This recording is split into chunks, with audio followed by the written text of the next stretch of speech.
last year in the KLAA championship game, Belleville and Howell played one of the finest high school football games you will ever see. Nearly exactly a year to the day later, 364 days later, Belleville gets a shot for payback. Title on the line tonight, KLAA crown on the line. It's Belleville against Howell. Welcome to the press box and what is going to be an outstanding football game between two teams that may be destined for bigger and better things when the playoffs start next week. With Eric Pate, I'm Evan Stockton. Charlotte Turbrack joins us on the sidelines in a moment. Eric, look, this is not exactly a sequel to last year. Both these teams have big names and big pieces gone, but you can sense among both these teams, Belleville wants payback, and Howell wants to keep this thing going. Who's got the mental edge tonight, you think? Well, I think the mental edge has to go to Howell because they've done it before.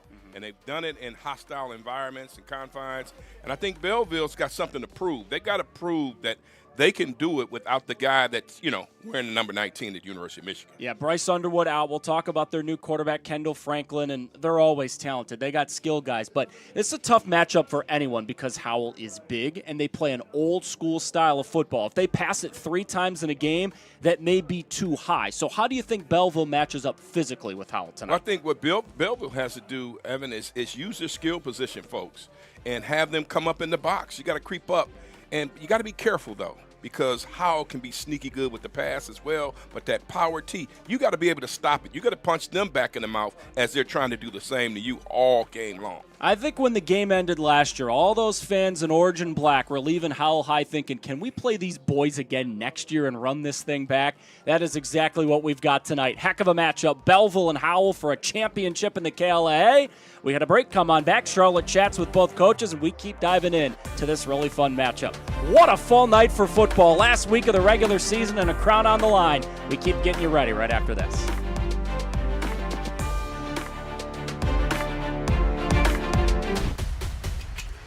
Lowering the shoulder.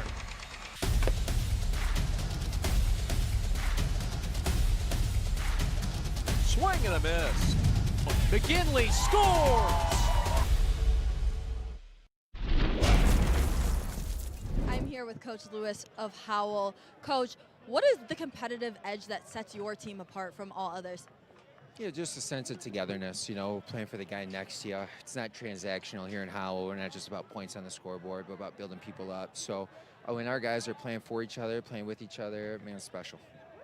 2 tough teams out here tonight. What was the preparation like for tonight's game? Yeah, high level. I mean, it's a championship season, championship game, high-level preparation all week. Let's get it. Going off of that, how did you keep the team focused in preparing for tonight's game? Yeah, easy to stay focused in a championship game, right? I mean, those guys were wanting to win it again. We're going for back-to-back here, so those guys are really focused and ready to rock and roll tonight. All right, good luck tonight, Coach. Thank you. Thank you. I'm here with head coach Norman for Belleville. Coach, tonight is homecoming. You're at home against Howell, a team that you guys came close to last year. But beyond the X's and O's, what do you really want your team to execute here tonight? I want them to be physical. I want them to, come across the field, play hard, play aggressive, play the kind of football that we've been teaching them all week. So we want to be a real aggressive football team this week. What was really the preparation for this team and not getting in their head that it is too much a revenge game and that it is just another game? Well, it's not really too much of a revenge game for the players because they all brand new because we have a very young football team. But, we schemed very well this week. We put the players in place, and so we just really wanted them to concentrate on the scheme and be locked in. And they seem as though that they are locked into the scheme that we have put together. And so hopefully, I just want to see an aggressive football team today. What has been the mindset of this team for the whole season before today's game and for the rest of the season? Again, our whole thing has been believe in the process. Sometimes everybody wants everything to come right away, for the prize, but sometimes you got to go through the process. And we've been going through the process each week. We've been getting better each week, and so I'm proud of my guys right now. Thanks, Coach. Good luck. Thank you.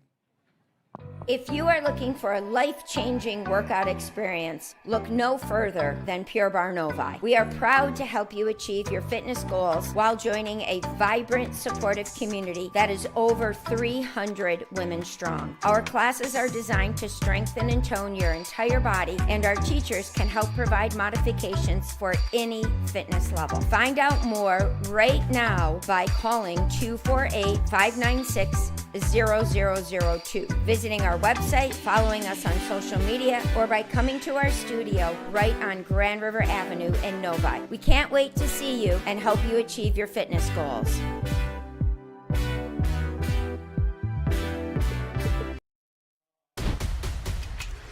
Lowering the shoulder.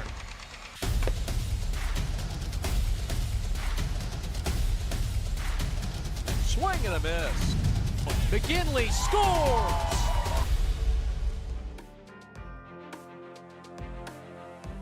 You know, there's a lot of sports cliches that are thrown around, and, you know, there's one of those, thunder against lightning. That really is the matchup we have tonight. The thunder of the Howell Highlanders against the lightning and the style and the speed of the Belleville Tigers. We start with maybe the very best all-around player in the KLAA. Let's start with the thunder for the Howell Highlanders. Bryce Kish played in this game last year for Howell. He scored a touchdown against the Belleville Tigers. But right now, Eric Pate, I don't know if there's a man in the state of Michigan running harder than him. What was that, 4 touchdowns last week in a game, and I just think that a kid like this he can punt, he can kick, he can play defense, he can run the football.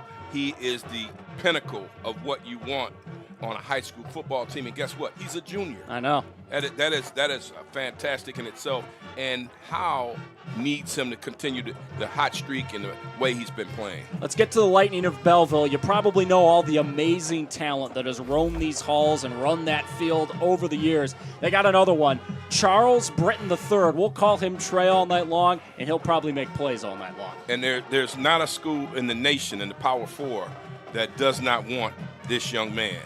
They understood when they saw Bryce Underwood last year that this is a kid that you have to keep your eye on. 7-on-7, blows it out, does everything that he can possibly do to be the absolute best that he can be. And he's going to need that tonight for Belleville to continue to have some success. They've won 7 in a row. This offense is starting to feel it for Belleville. It's starting to look like the well-oiled machine we've gotten to know over the last decade. I think something, Eric, that people have to remember is, Bryce Underwood was this great player, but when he walked into this program, they were already rolling. Christian Dureed was setting passing records in the state of Michigan all over the place. Bryce Underwood and his teammates got them over the top, but over the last decade, there may not be a more consistent football program in the state than these Belleville Tigers. You're absolutely right, and speaking with Coach Norman, Calvin Norman talked about his journey being the third choice here to be the head coach when the time came. He was ready for it. He's shown that he's ready. And this is what? Championship game number, I think he said number 5. Mm-hmm. And this is what Belleville does. And I just remember the old days of the old coach, was LaPointe back in those days. It was smash mouth football. Now you got the flash, the dash, and all the things that young people want to do right here at Belleville, and that's a testament to the program. Belleville in the last 10 seasons has won 112 games. Those guys in the white and the gold and the green are on a heater the program hasn't seen since a Kennedy was president. Last year, Howell, first undefeated regular season since 1963, and what a credit to that entire staff, Brian Lewis, all the players, that they flipped it back around this year, and they're really, really good again. Yeah, they're solid. They've got size everywhere. You go out on that field and you watch them warm up. They've got some college caliber size kids on their roster, and that's what it's about. The weight room, the size, the power, and that's what the Highlanders do. They want to punch you in the mouth and keep punching you into submission. They're about ready to run through that tunnel on senior night. Will they get to play another game here? We'll all watch the selection show on Sunday night, 5 o'clock on the NFHS Network, and find out if either of these teams get home games going forward. But this is senior night. They just honored the seniors before the game. Look at that crowd. Look at that band, Eric. This is the type of night that you remember forever no matter how long you live and no matter how far your football career goes. Well, Evan, like I told you, this is their senior night. When I saw those 2 luxury buses out front, I got goose pimples because this is big-time football in the state of Michigan, big-time high school football. I've been craving some of this D1 stuff. Got a treat to watch Cass and King playing that PSL championship game last week. Cass Tech playing Temperance Bedford this week. The Belleville Tigers know those technicians well. They've played them in the playoffs a lot, and they're hoping for another deep run that starts with a KLAA championship on the line tonight. Charlotte's not on the team, even though she's walking out the tunnel acting like she's on the team. Hey, she is sharp dressed tonight. She's warm. That's for doggone sure. We'll hit a break and come on back. Kickoff coming up, KLAA championship on the line, Belleville Tigers, Howell Highlanders. Last year was a classic, and we're hoping tonight is too.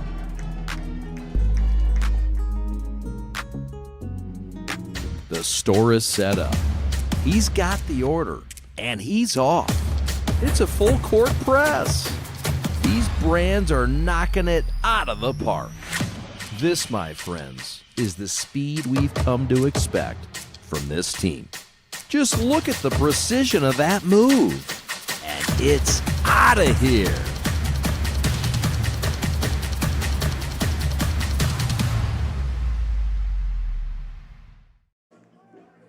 Parents Changing Spaces is a locally owned, free senior living referral and placement service. They help families who have loved ones that can no longer independently care for themselves find a place to live.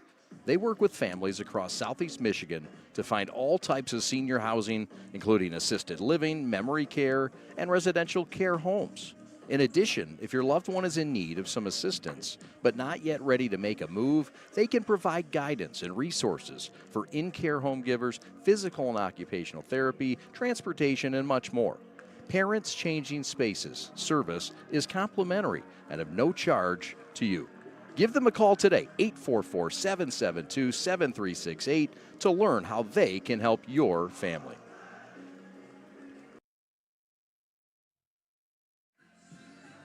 Love, Peace, and Threads Design Bar, a unique new fashion experience in downtown Milford. Get ready to elevate your style by stepping foot in their design shop. Love, Peace, and Threads Design Bar offers specialized collections of custom apparel. They've got custom denim jackets and sweatshirts to dresses and hats, and they've got a variety of options to choose from. Whether you're looking for a one-of-a-kind piece or you want to set a new fashion trend, their store has got you covered with endless customization options. But that's not all. Their design bar is also the perfect place for a fun and creative night out. And you can do a celebration, book a party, and bring the full experience. Gather your family or friends and design your own custom jacket, complete with patches and your own personal touches, and unleash your imagination and create something truly special with their hands-on design experience. Love, Peace, Threads Design Bar is more than just a store. It's a place where fashion meets creativity and community. All right, this is Adam. Take 2. Mark? I guess. I go like this. The best part about playing football in Texas has to be the reaction from the community. I want to encourage others to play volleyball or choir because you get to experience new things and do stuff that you've never done before. My reason why is passion. My reason why is pride.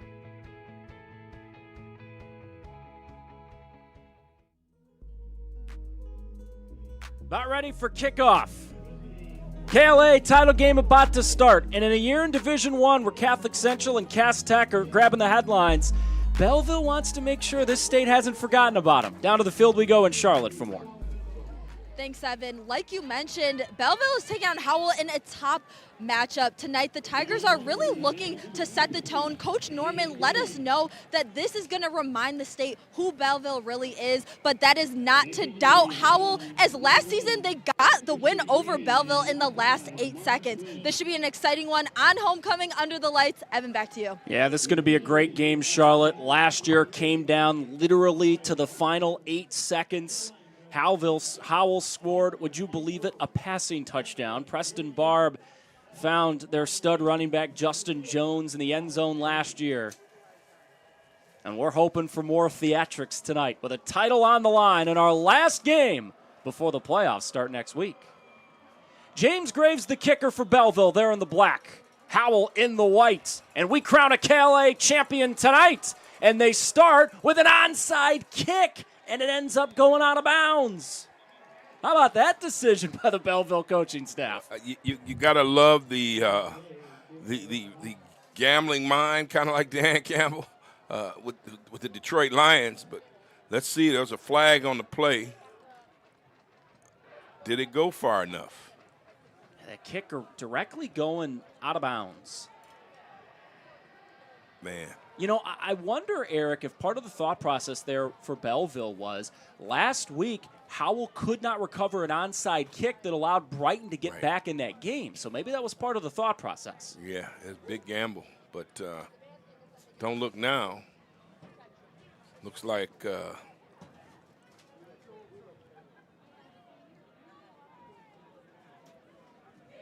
march it back here. It's a Howell offense that last year really sucked the life out of Belleville's offense. Howell never punted in the game and took long drive after long drive that took a lot of time off the clock. Operated by that man, Preston Barb, who hands to Christian Farin. You'll see a lot of Kish, Farin, and Jack Gondik at the running back spot tonight. And a strong start for Howell. Good gain on first down. Yeah, I mean, it's no surprise. You said it in the open. Power T football. That's what you needed to know. Farin last week actually received the bulk of the carries early in the game in that road win at Brighton. Kish took over late. Here's Farin again, trying left side, and it's awfully close to the first down. Belleville understands the assignment defensively tonight, Eric. Their head coach, Calvin Norman, was telling them the entire week in practice. He kept quoting Bo Schembechler on Michigan State week. Tonight, defensively, trying to stop this Howell offense, the team defensively for Belleville. Yeah, it's going to be it's going to be tough. It is one of those things where you need 7-8 guys in the box, and then 7-8 guys, 9 guys to the ball carrier. 3 straight runs that lead to Belleville seeing Howell get the first down of the ball game. That's Farin again. If it ain't broke, don't fix it. Howell moves the sticks. That's it. They're going to continue to do this. This is a rerun. This game could end, if it goes Howell's way, in an hour and 20 minutes. This is how they play football. And it's got to be on Belleville to stop them, create a turnover defensively, make something happen for them that changes the tempo. 1.5 into the first quarter. Opening drive of the game for Howell.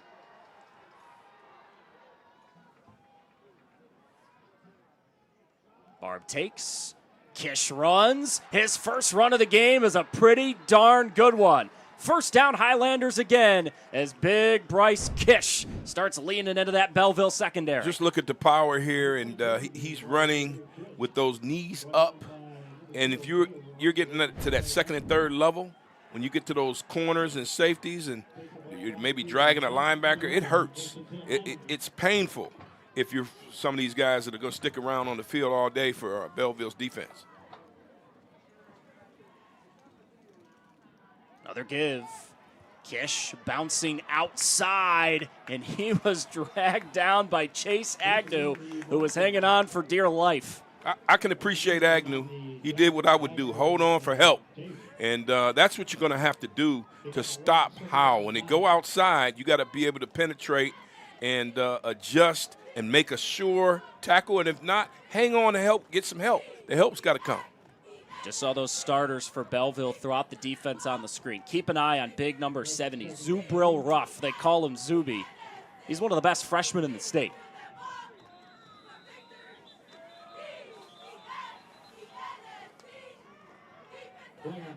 Flag on the play here. Howell thrives on staying ahead of the chains. And they're going to get helped out here. Someone lined up offside for Belleville. And see, that's something we didn't really speak about, but you can't have the penalties because that helps fortify what the Highlanders want to do, penalties hurt you, Belleville, and help Howell, and they don't need any help when they're running the ball like they have thus far. Give Christian Farin. Big number 4 is stumbling into the end zone. What a start for Howell. And I this is all about weight room football right now, 101. Same runs all off the right tackle or up the middle. This time he just goes right up the middle, and he was touched, but it just didn't work. He took poor Khalil Abdullah for a ride into the end zone. The opening drive, 3 minutes, 3 seconds, and at least 6 for Howell. Wilson Zimlick is on to tack on the extra point. You will hear that name a lot tonight. He is their leading tackler. He plays offense, he kicks, he punts. When does Wilson ever take a break? Clean operation, and that extra point is right down Main Street. We hit our first break at Howell High, the KLAA championship. A beautiful start for the Highlanders. Their first drive ends in 7.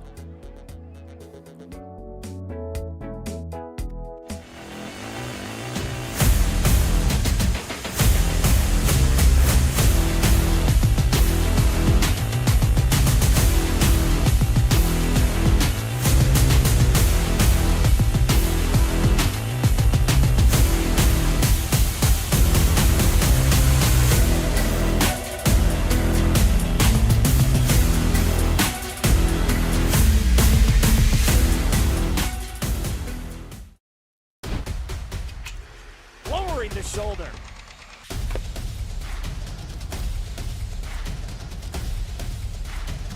Swing and a miss.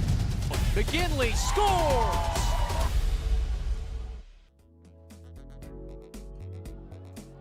There he is, Wilson Zimlick, to kick it away for Howell. Just added the extra point. And this kick drives all the way into the end zone.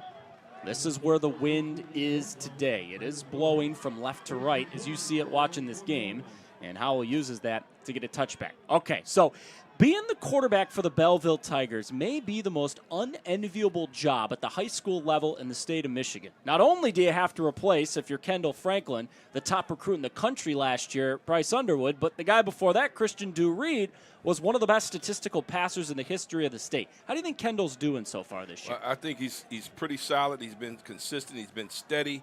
And I just think it's very important for him to do the things that he does best. Don't try to be a hero and all in one play. You know the drill, but he's got a weapon out there, too. First throw of the game is tipped and caught with one hand.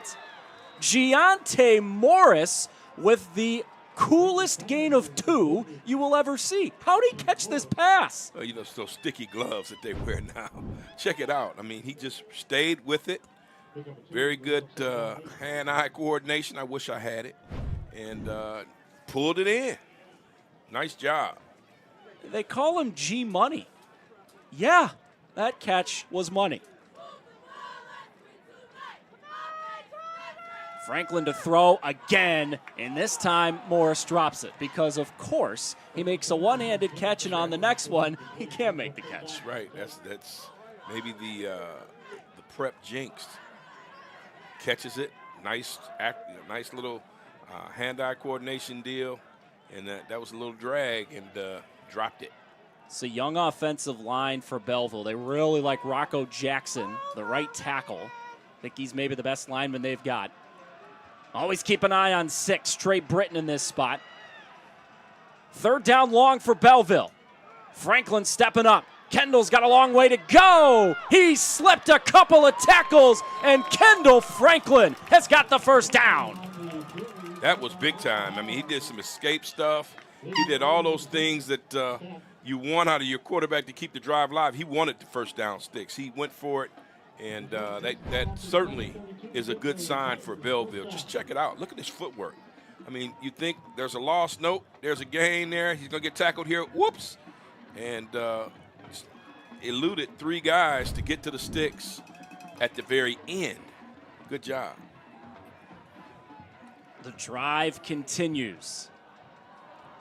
Franklin to throw again. Long throw, caught over there, and escorted out of bounds with a solid gain on first down for the Belleville Tigers. There he is, Trey Britton. You know they want to get him involved early tonight. Yes, and that was a heck of a, just a heck of a throw across a field, opposite side. It just, it seems to be a little bit more practical to do it, right in front, get the chains moving, get the offense moving. But that was a nice play nonetheless. You pick up 7. Get it in the hands of Morris. Get him in space and get another first down for Belleville. That's the flash and dash that we talked about in the open, and this is what Belleville has. This is their advantage. They have some skill position people. You have to use them. You have to have guys touch the football. And on this play, it's Morris and what'd you call him? G-Money? G-Money. Hey, that's cash all day. Move those chains. They need a drive to answer what the defense just experienced for Belleville. That opening drive for Howell, 6 plays, 41 yards in just over 3 minutes. Play fake Franklin, down the middle. He's got Morris again. G-Money won't go down. Giante Morris, come on. Wow. See, this is the kind of stuff when I see these high school players, I run out of words, so I just say, wow. That was all Giante Morris. This kid, he refused to go down. He wants it. Check it out. Nice play, ball fake, down the seam.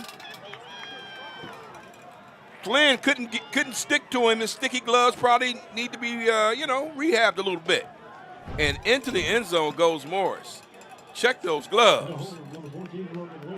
Our coaches say, take that stuff off. You got to bring somebody down. That's a 56-yard touchdown play, too. And Graves had to abort the kick because it looked like Howell jumped. Now I wonder if Belleville takes the penalty and ends up going for 2 here. This is a decision now. Well, Graves, by the way, maybe the best kicker Belleville's ever had. Oh, they called it illegal procedure, false start against Belleville. James has got strength in that right leg, there's no question. Made a 52-yarder earlier this year. We saw the difference a kicking game can make in those games down at Ford Field last week.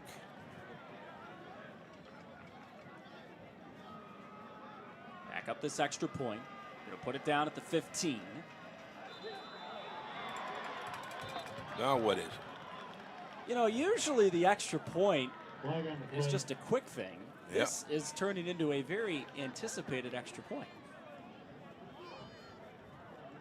And if you're Belleville, you got a kicker, use them. You don't need to go for 2 right now. Hey, now you're back to your original spot.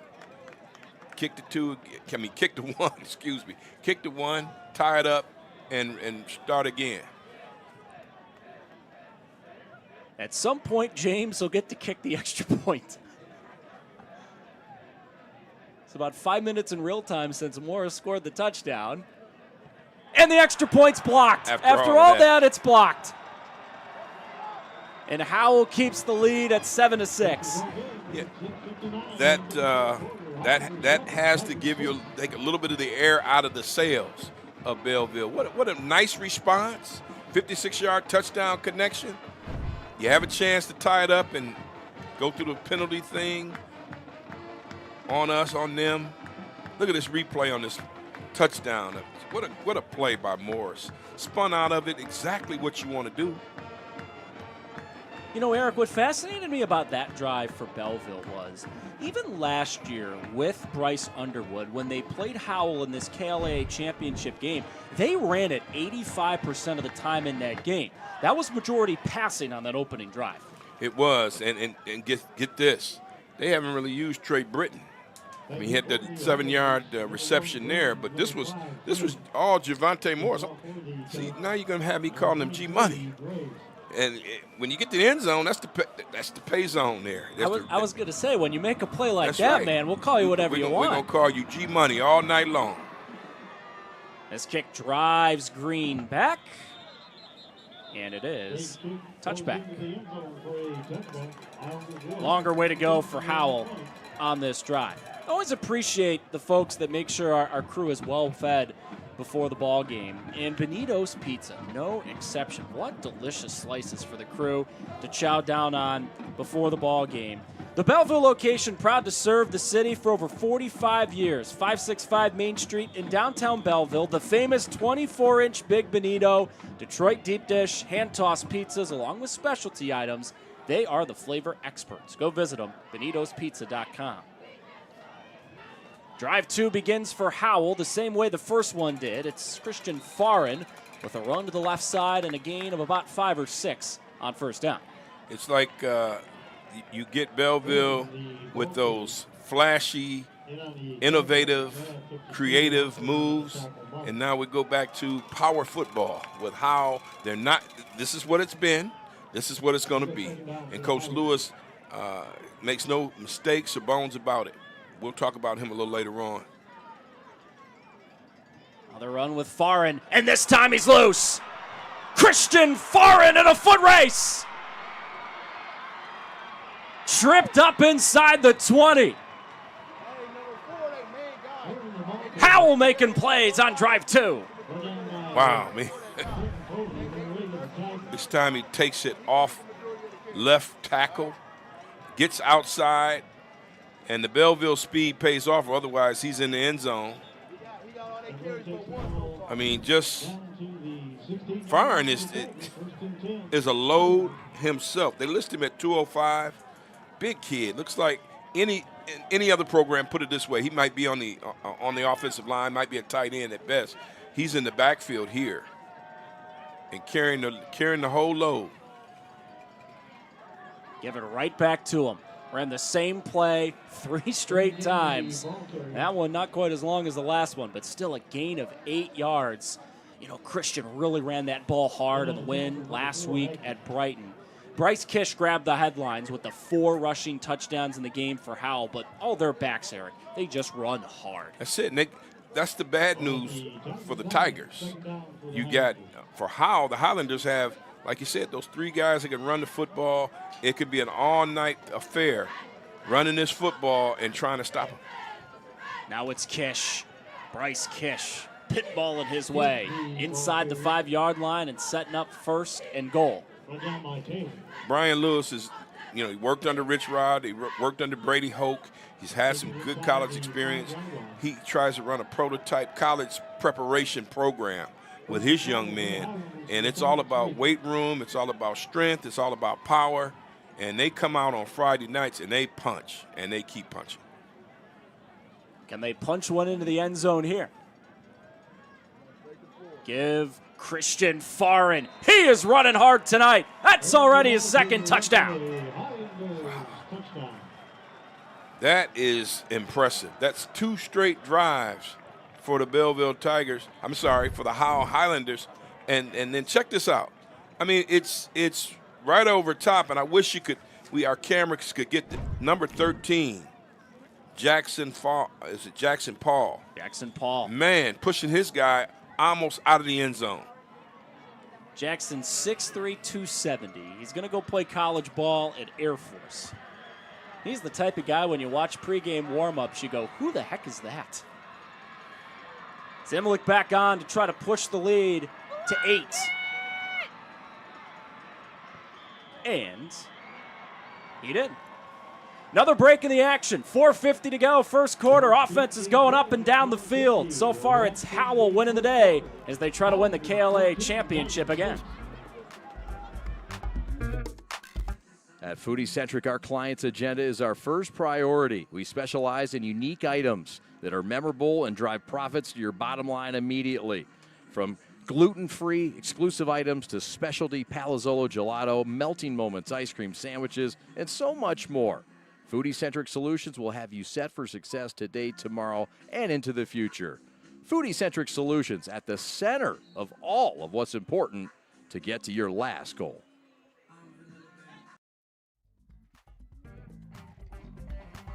2 drives, 2 touchdowns for the Howell Highlanders. Christian Farin has run them both in for Howell. Drive number 2 for Belleville coming up. Zimlick's last kick into the end zone. Tigers got a chance for a return here. It's Giante Morris again. And this time, Calvary comes to get him, stops him shy of the 30-yard line.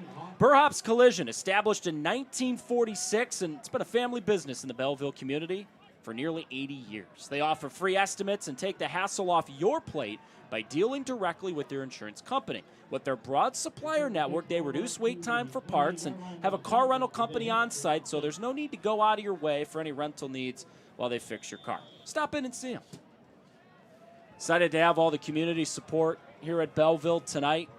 Excited to get the chance to highlight this brilliant Belleville program. Franklin to throw again, and this time it's a misfire. He was hoping for Keely Boyd.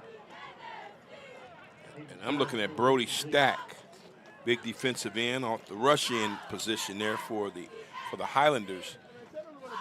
I think they're going to just try to put a little bit more pressure on this drive on Belleville's quarterback, Kendall Franklin. And Kendall's a big kid. Said Indiana's interested right now, huh? And Illinois and Wisconsin. Quick throw. They've tried to find Boyd twice already on this drive. Can't do it. And now it's going to be 3rd down and long for Belleville. And this is a big down for Belleville because, first of all, you got to defensively, they got to figure out a way to stop the Howell offense, mainly Farron. But then here, you don't want your defense back on the field this quick. Can't be a 3-and-out if you're the Tigers. 3rd down 10. Pressure coming. Down he goes. That ball is out. It was stripped by Braden Smith. Howell's got the football. And it just went from bad to worse. And look at number 13. I mentioned him a few minutes ago, Jackson Paul. This size on these guys. What are they feeding them up at Howell? Check this out. Pocket collapses. You lose your one-on-one battle, and it costs you. You saw all odd numbers, 7, 9, and 13. Maybe they're Powerball numbers. But these guys paid big dividends on defense and created a turnover. And not only do you create the turnover, but you give this well-oiled offensive machine a 1st down and 10 inside the 20. Yeah, see, now it's Belleville's turn to show this is our home field and we're ready to play. They got to hit somebody. Far and left. Christian couldn't keep his feet in the hole, but he still gained about 6 yards. In situations like this, Evan, you have to have some guys that are, and they're number 4, Farron, looks like he was a little hobbled there, but I was saying that you got to win some one-on-one matchups. You got to push them back. If you're in the defensive front, you got to take it personal. You got to win your matchup and meet at the quarterback or the running back. Just create something. Get a stop. Let's start there. They will take Christian off the field here. He was trying to stay in, but they do bring in a fresh body. Arbor Corkett, number 14, is in his place. Give it to Kish. Price brought down inside the 10. He does not have the 1st down. It'll be 3rd down and short for an Howell offense that is well equipped for 3rd down and short. And that was number 0, Derek Taylor, 5'10", 170-pound defensive back. And yes, you must sacrifice tonight. Yes, you must hit folks low with good technique, your shoulders, every part of your body to bring the Howell offensive player down, the ball carrier down. Give Farin back in the game on 3rd down, and he sets up 1st down and goal. Christian got 1 play off, and now he's right back to work. It's bad news when your defensive backs are making tackles. That means the running back, the ball carrier, is getting to the 2nd level. Not good news. The line of scrimmage, Howell has dominated that right now. Is that fair to say? Absolutely. 2 drives, 2 touchdowns, and they're knocking on the door of another. Barb gives. Kish runs. He didn't get there. Second down and goal. And this is what you need. And make the tackle, get up, go back to your huddle. Don't get caught up in any of the shenanigans that might go on in a pile. Get back and do it again. That's the thing. Who made the song? Back, Jack, do it again. It's got to happen. I don't know the reference, but I'll look in the commercial. Yeah. Steely Dan, I believe. Okay. I only know Dirty Work. Sorry. Flag. Belleville's been called for offside already in this first quarter.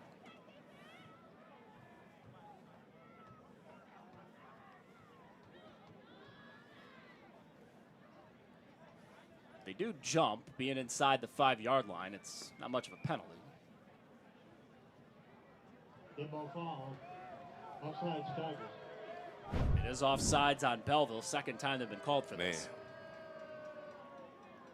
Didn't look like anybody jumped early. They're just lining up offside. I just think the young men are getting anxious. They want to make a play. Somebody wants to make a play. Only thing, you got to do it on the snap count. Second down, goal. Give, Kish. Didn't get there. Third down and goal. If you're Belleville, you need a goal line stand. And I thought he got in, but that knee must have went down. But no, the ball didn't even get close. That's a good play. Last year, Howell was stopped on a 3rd and 4th and goal opportunity. Now they flipped it around, got a safety of Belleville, and scored on their final drive to win the game. But Belleville did stop him in a similar scenario last year. Give, Christian Farin. Untangle the bodies. Touchdown, his 3rd of the first quarter. The first quarter. That was a little bit more hard earned. I think he got his bell rung on that one too, but he got in. Man, you got to be tough to play in this Howell offense, and Christian's putting his heart on the line. And Belleville there, I think somebody got him up high in the face. Look at this. 10 carries, 102 yards, and 3 touchdowns. A night's worth of work in the first quarter for Christian Farin. Wow. Statistician puts the numbers up. I didn't believe it. I had to take a double take, a triple take, and a quadruple take. That's 102 yards in the first quarter. He could, if he keeps this up, he can have four bills. Shout out to Tom and Jake, our hardworking stats guys here tonight at Belleville High. PAT was good, but there was a flag. They hit Zimlick on that PAT. That feels like a frustration penalty on Belleville. It is. And wouldn't you be? I mean, it's easy for us to talk about it up here in this booth. But it looked like some incidental contact, but contact nonetheless. You get the flag. We keep the extra point. 21-6, first quarter. You know, and that's the type of thing that makes playing a team like Howell so hard, right? Because of the way that not only do they rack up the points and score, but how they do it, the long drives, the way they lean on you. It's a Belleville team that we've already seen can go up and down the field very quickly, and they get the ball to start the second half. We are far from the finish line, but it does feel like Belleville has to stay in the fight right now as Howell has landed these early punches. And let's just be honest. Belleville's defense is I'd say they're a good group. They're formidable. They don't look good in the first quarter, and it's to Howell's doing. This is what Howell does to the best of them. But somehow, some way, the Belleville Tigers got to show some orange and black pride and really come. Eric, this is interesting. So Howell is electing to take the penalty on the extra point, wipe it off the board. They're going to take this ball inside the 2-yard line and go for 2. And if they get it, wow, that's a big one. Trying to add the extra. And Farin does it. Of course he did. I'm loving this big boy football, this Division I stuff, because Belleville's at home. I think they got enough people to make some things happen, but right now it's been all Howell in the first quarter. The emotion that has been let loose by Howell after every big play. This is a team that at home in the third week of the year, we covered the game on the prep, they lost to Northville 17-7. It was a weird night all around. They threw on the first play. It was just an offense and a team that was never in sync on that night. Brian Lewis, their coach, said after that game, we just went back to basics. We had to remember who we are. And tonight, it sure looks like a team and a program that knows who the heck they are. That's right. They've won 5 in a row. They have won 5 in a row. Belleville has won 7 in a row. Someone's streak was going to end tonight, and it's early. It's still not over, but my goodness, Howell has made a statement. On the run, Trey Britton. That man is a walking highlight, and he really broke that thing to the house. Great return for Belleville. They're going to have good starting field position here. Falls here, and R&G Solution LLC's got you covered. From full yard leaf cleanups and curbside pickups, complete lawn care for both residential and commercial properties, they do it all. Let their team keep your yard looking its best all year long. Number on the screen, 734-231-9050. Belleville offense back to work. On the ground, Falconer had to lean ahead and barely gain a yard. First time that Belleville's tried a middle run today, and it didn't work. Frank Kanka making it happen up front for Howell, and that's impressive how these guys are doing this. They can certainly block up front for the Highlanders offense, but that line of scrimmage is going both ways now with the Highlanders showing some defensive prowess. Franklin, oh man. Morris couldn't haul it in. That's his second drop tonight. I thought I counted 3, but the catch that he had, that one-hander, makes up for it. But now it's the easy stuff. This is when the coach just takes the gloves off the kid. Put your hands out. I got to take these off of you. You got to bring that one in. If it hits what's the rule? It hits your hands, you're supposed to catch it. Now, I was never a receiver. Big down here, 3rd down 10. Franklin with time. Kendall Franklin stepped into a sack. Ball's out again. This time, Belleville falls on the ball, but Smith and Paul again making plays on that D-line. And they're meeting at the quarterback now, see, and that is dangerous. Nice deep drop, but you're losing on the ends. You could have called holding there. These are the ends meeting at the quarterback. That was number 0 for Howell and number 13, Jackson Paul. Making some noise, some commotion, some cacophony on the football field. My goodness. Look at Eric just going through the thesaurus, and we're not even through the first quarter. How about it? And that's that doctoral degree, man. Paid a lot of money for that. 4th down and a mile. Belleville set to punt it here, getting bodies back onto the punting unit. Mark Flynn is back deep for Howell. 3 drives, 3 touchdowns. They're about to get the ball back. Graves is also the punter. Clock running. We'll go into the second quarter. KLAA championship for the second year. It's Belleville and Howell. And so far, it looks like for the second straight year, Howell may have the upper hand.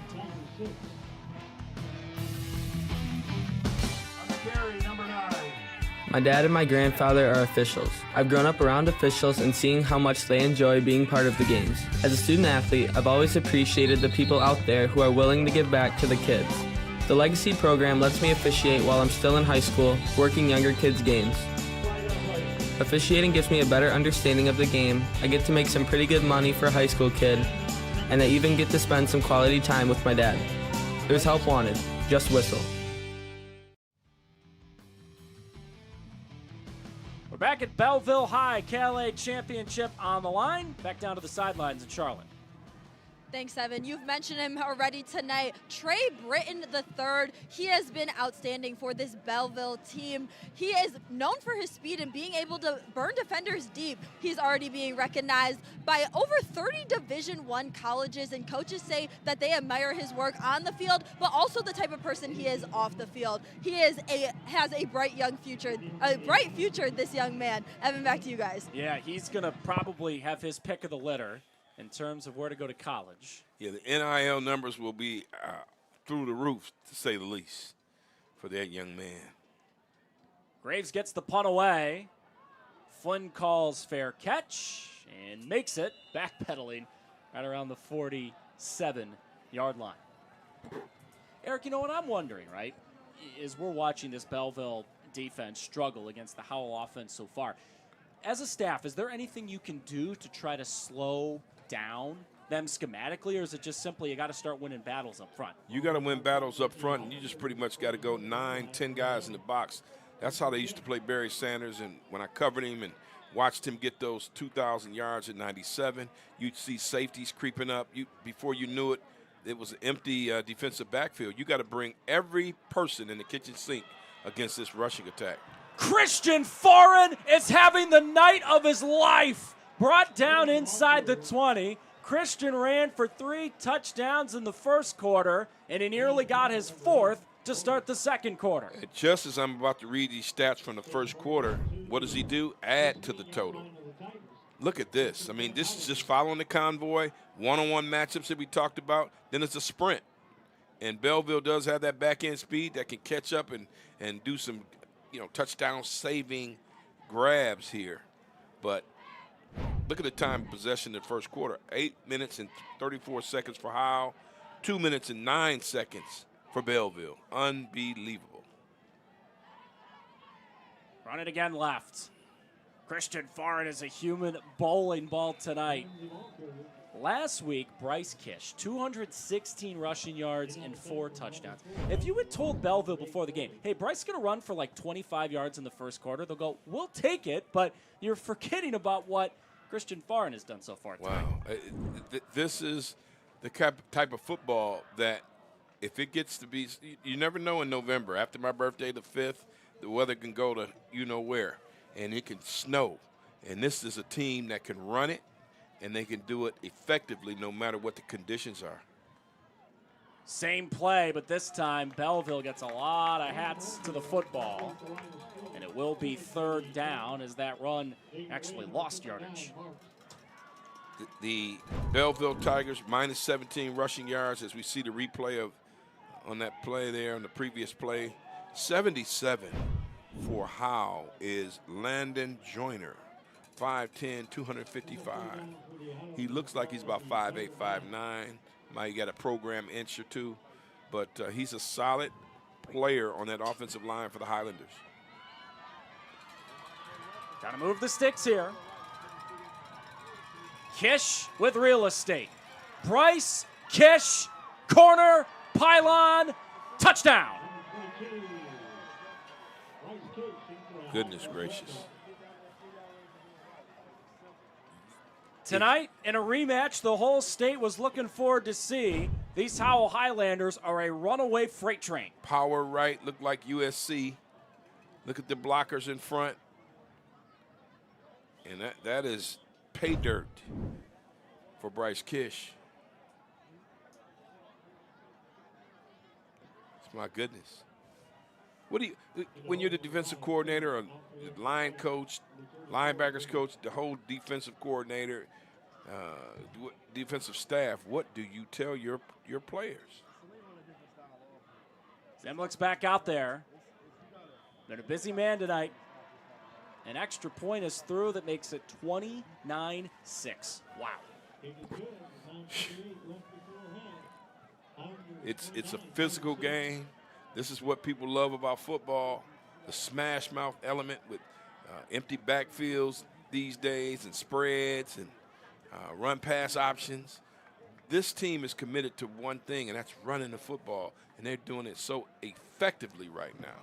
It's very impressive. Eric, I keep thinking about what the Belleville coaching staff told us before the game, talking about this is going to be a team effort, and tonight's an opportunity to remind the whole state about who we are. And I'm also thinking about what Mike Tyson said once. Everyone's got a plan until they get punched in the face. And right now, Howell is giving a lot of jabs to Belleville's chin, and you wonder at what point if maybe they got to throw in that white towel. You bring up Mike Tyson. I just remember 2000 when I ran the Detroit Free Press Marathon. I'm talking about pounds away, pounds ago. Well, Andrew Galata and Mike Tyson fought at the Palace, and Galata was hit so hard by Mike Tyson, he didn't want any more after the first round. He wouldn't even let him put his mouthpiece back in. And this is what's going on right now for Belleville. They got to want the mouthpiece back in so that they can turn the fight around somehow. They've got the players. They've got the energy. I'm not so sure right now, though. They're at home. This is happening on senior night. That's a rough go. It's a rough go. I haven't heard a Belleville crowd this quiet this early in a long time. The thing is, though, Eric, we still got basically 10 minutes to go in the first half, and a Belleville offense that the last two drives have ended in punts, but there's been drops, there's been miscues. It's been all self-inflicted wounds. Yeah, if there's a team that can score some points, it's the Belleville Tigers. Here he is, Trey Britton. Got him in space and get a handful of yards on first down. Solid gain of about 6. As you know, Belleville, Alex, Adam, the whole bunch are going to bring a lot of hats to the ball anytime this guy gets the ball.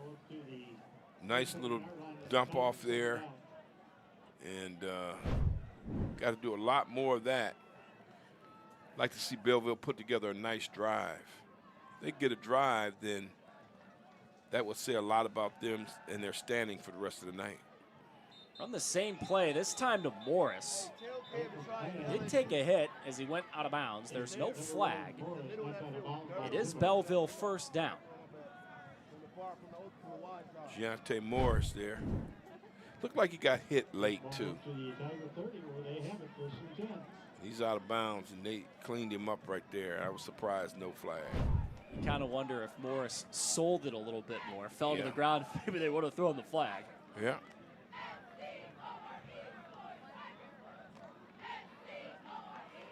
First down, 30-yard line. Franklin, pressure. Kendall going down.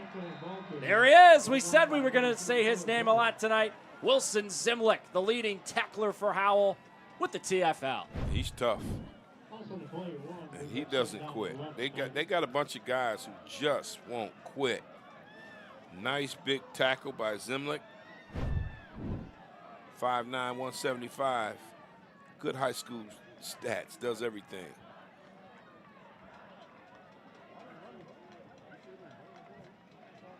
Franklin, throw that's tipped.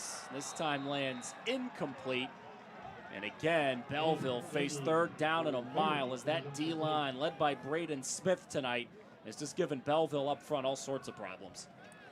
Well, they got to make something happen here to keep the drive alive because, quite frankly, the defense hasn't created a stop. You can't really trust them right now. They have to regain some trust. I'm talking about the defensive unit of the Belleville Tigers. So if you're their offense, you got to be a good buddy. Need a little pixie dust here.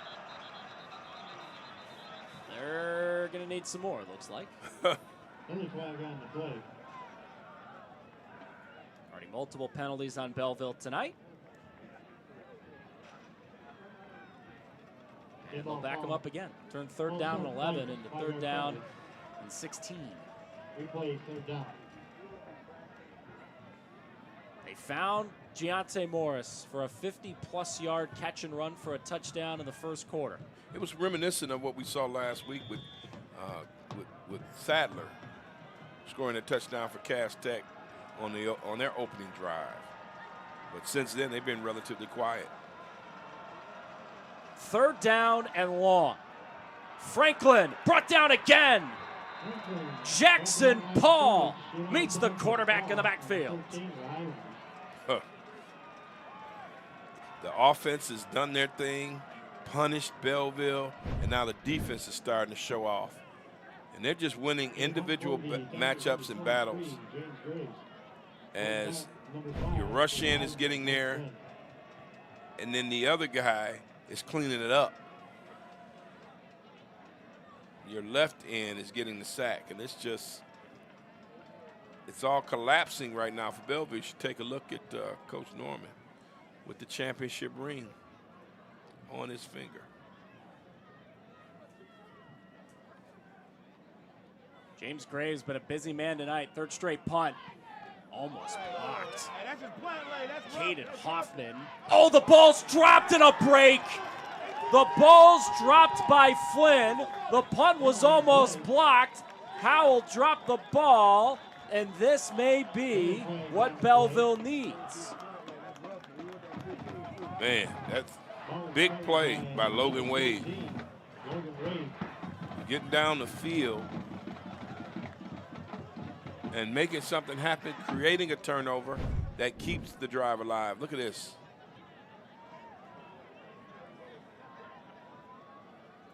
Guy just muffed it.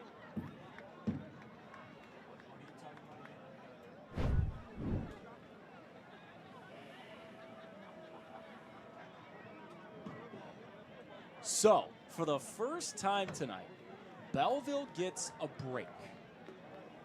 As it stands now, they will have the football after the muffed punt by Howell. And that flag you saw on the screen was on Howell. So now, sudden change for a Howell defense that's got to come back on the field.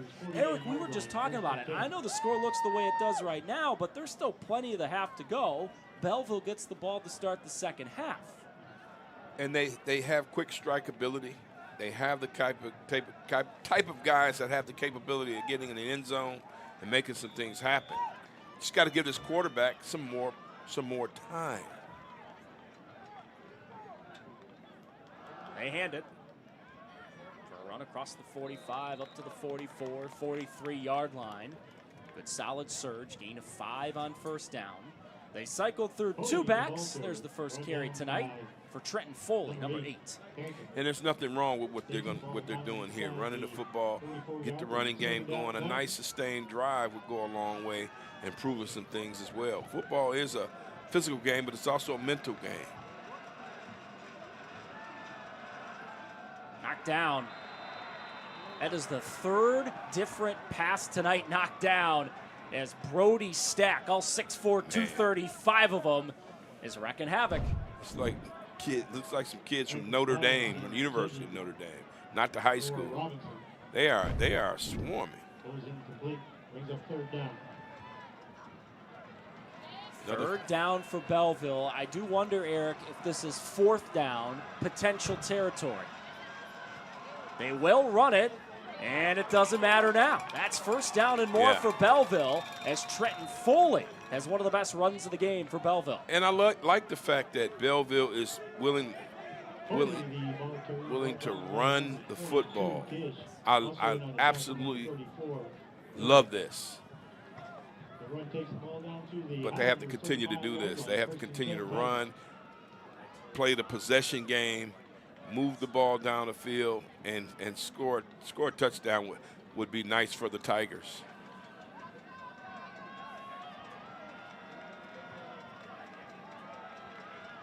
Drive continues for Belleville. Franklin keeps his feet. Good gain of 6 on first down. Kendall Franklin scrambled for a first down earlier in this half on a 3rd down and long. You wonder if they can get him more established on the ground game, Eric, as this night goes along. Man. Yeah, you want to continue to run the football, settle down. I mean, the game has gotten away from a little bit, but they can still regain some of the control here. Look at that physical run. There's a lot of speed on the field for Belleville, but do not underestimate their power in the way they can run and finish plays. Derek Taylor, nice physical run here. Yeah, this is a nice play call. And you see some guys that are kind of lagging behind for Howell. They've been out there a bit. So let's test them. Let's quit, succumbing to what's being done to us, what's being dished out to us. Morris in motion. Franklin keeps, kept his feet, and then ran into a wall. Kanka and Zimlik on the tackle after a gain of 3. Almost looked like the quarterback, Franklin, may have slipped and maybe looked like he hurt himself. Check it out on the replay. Just kind of, oh man, turf monster kind of deal on his home field, no less. Thank goodness Kendall's all right. Best drive of the night for Belleville since the very first one, where they scored. Fake to Morris. Throw. Caught. Britton. Touchdown. Oh, man. There's a kid that is going to go really big time somewhere. You just see the difference. He runs nice routes. Check this out. And it's done with ease. It reminds you of Nick Marsh. It reminds you of some of the guys that have been around this state catching footballs. Nick Marsh, of course, is at Michigan State University. Solid player. I heard a rumor they have a big game tomorrow. Heard a rumor. You know, it's been pretty quiet this week for Michigan State, I must say. They're on Jonathan Smith's head right now. Belleville going for 2 here. Franklin with a lot of room and dives in for 2. We said it, you can never count out Belleville. They got a break. Howell dropped a punt. Belleville was set up, and as we get a break, with 5:12 to go in the second quarter, Belleville is creeping back in it.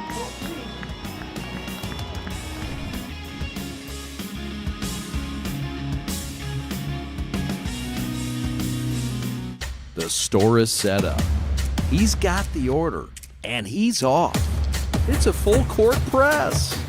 These brands are knocking it out of the park. This, my friends, is the speed we've come to expect from this team. Just look at the precision of that move, and it's out of here.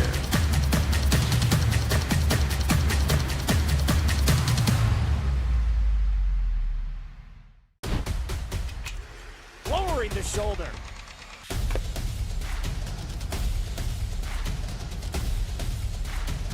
Swing and a miss. McGinley scores!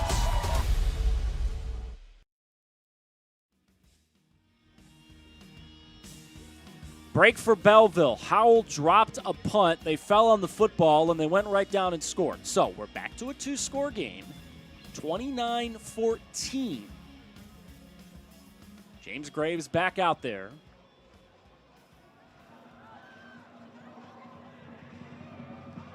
Kicks it high, kicks it short. And the ball was muffed by Howell. Did they get back on the ball? They did. Man, Ryan O'Day had trouble with that one, but Howell does end up keeping the football. That got real interesting. Man, if you're Howell, your heart is beating through your skin on that play. Appreciate all of our sponsors helping us out tonight, including Blades and Fades. Check them out, 881 Sumter Road here in Belleville, 734-345-8073. They are closed on Monday, but they're open tomorrow, open Sunday. Check them out, Blades and Fades. Sounds like a place I need to go to, but I'm crispy right now, thanks to my barber. Christian far and on the run. Christian has run for 3 touchdowns already tonight, gains a couple on first down. This is where you start thinking about the game broadly, right? Because Belleville gets the ball to start the second half, and they have 3 timeouts. So let's see how both teams attack this. Under 5 to go in the half, Eric, and each team has all the 3 timeouts. This is the chess game that needs to be played, but it's still good old-fashioned football. Stop them and get the ball back. You see it's 8-9 guys in the box. And Kish, this time, doesn't gain a ton. So now a Howell offense that wants to live in 3rd and 2, 3rd and 3, is going to have a 3rd down and longer here. And odds-on favorite to run it again. They're going to run it right at Belleville's heart. Now, just my luck, they'll try to throw it. But you saw folks creeping in. Now here, if he just stops him and somebody comes up, it's a 3-yard gain. Officially 3rd down 5. Can Belleville get off the field? Give Farin. They cannot. Christian Farin needed 5, got 6, and the Highlander drive continues. Rough. Look at the big fella. I mean, Christian is just finding his way back to the huddle after every run. Man. You gotta admire his guts. Yeah, you know, I just looking at this thing and I'm saying, Belleville had a little bit of the momentum back, but that first down is kind of deflating. Then you got to come back and face them again for 4 plays from scrimmage minimum. I said minimum.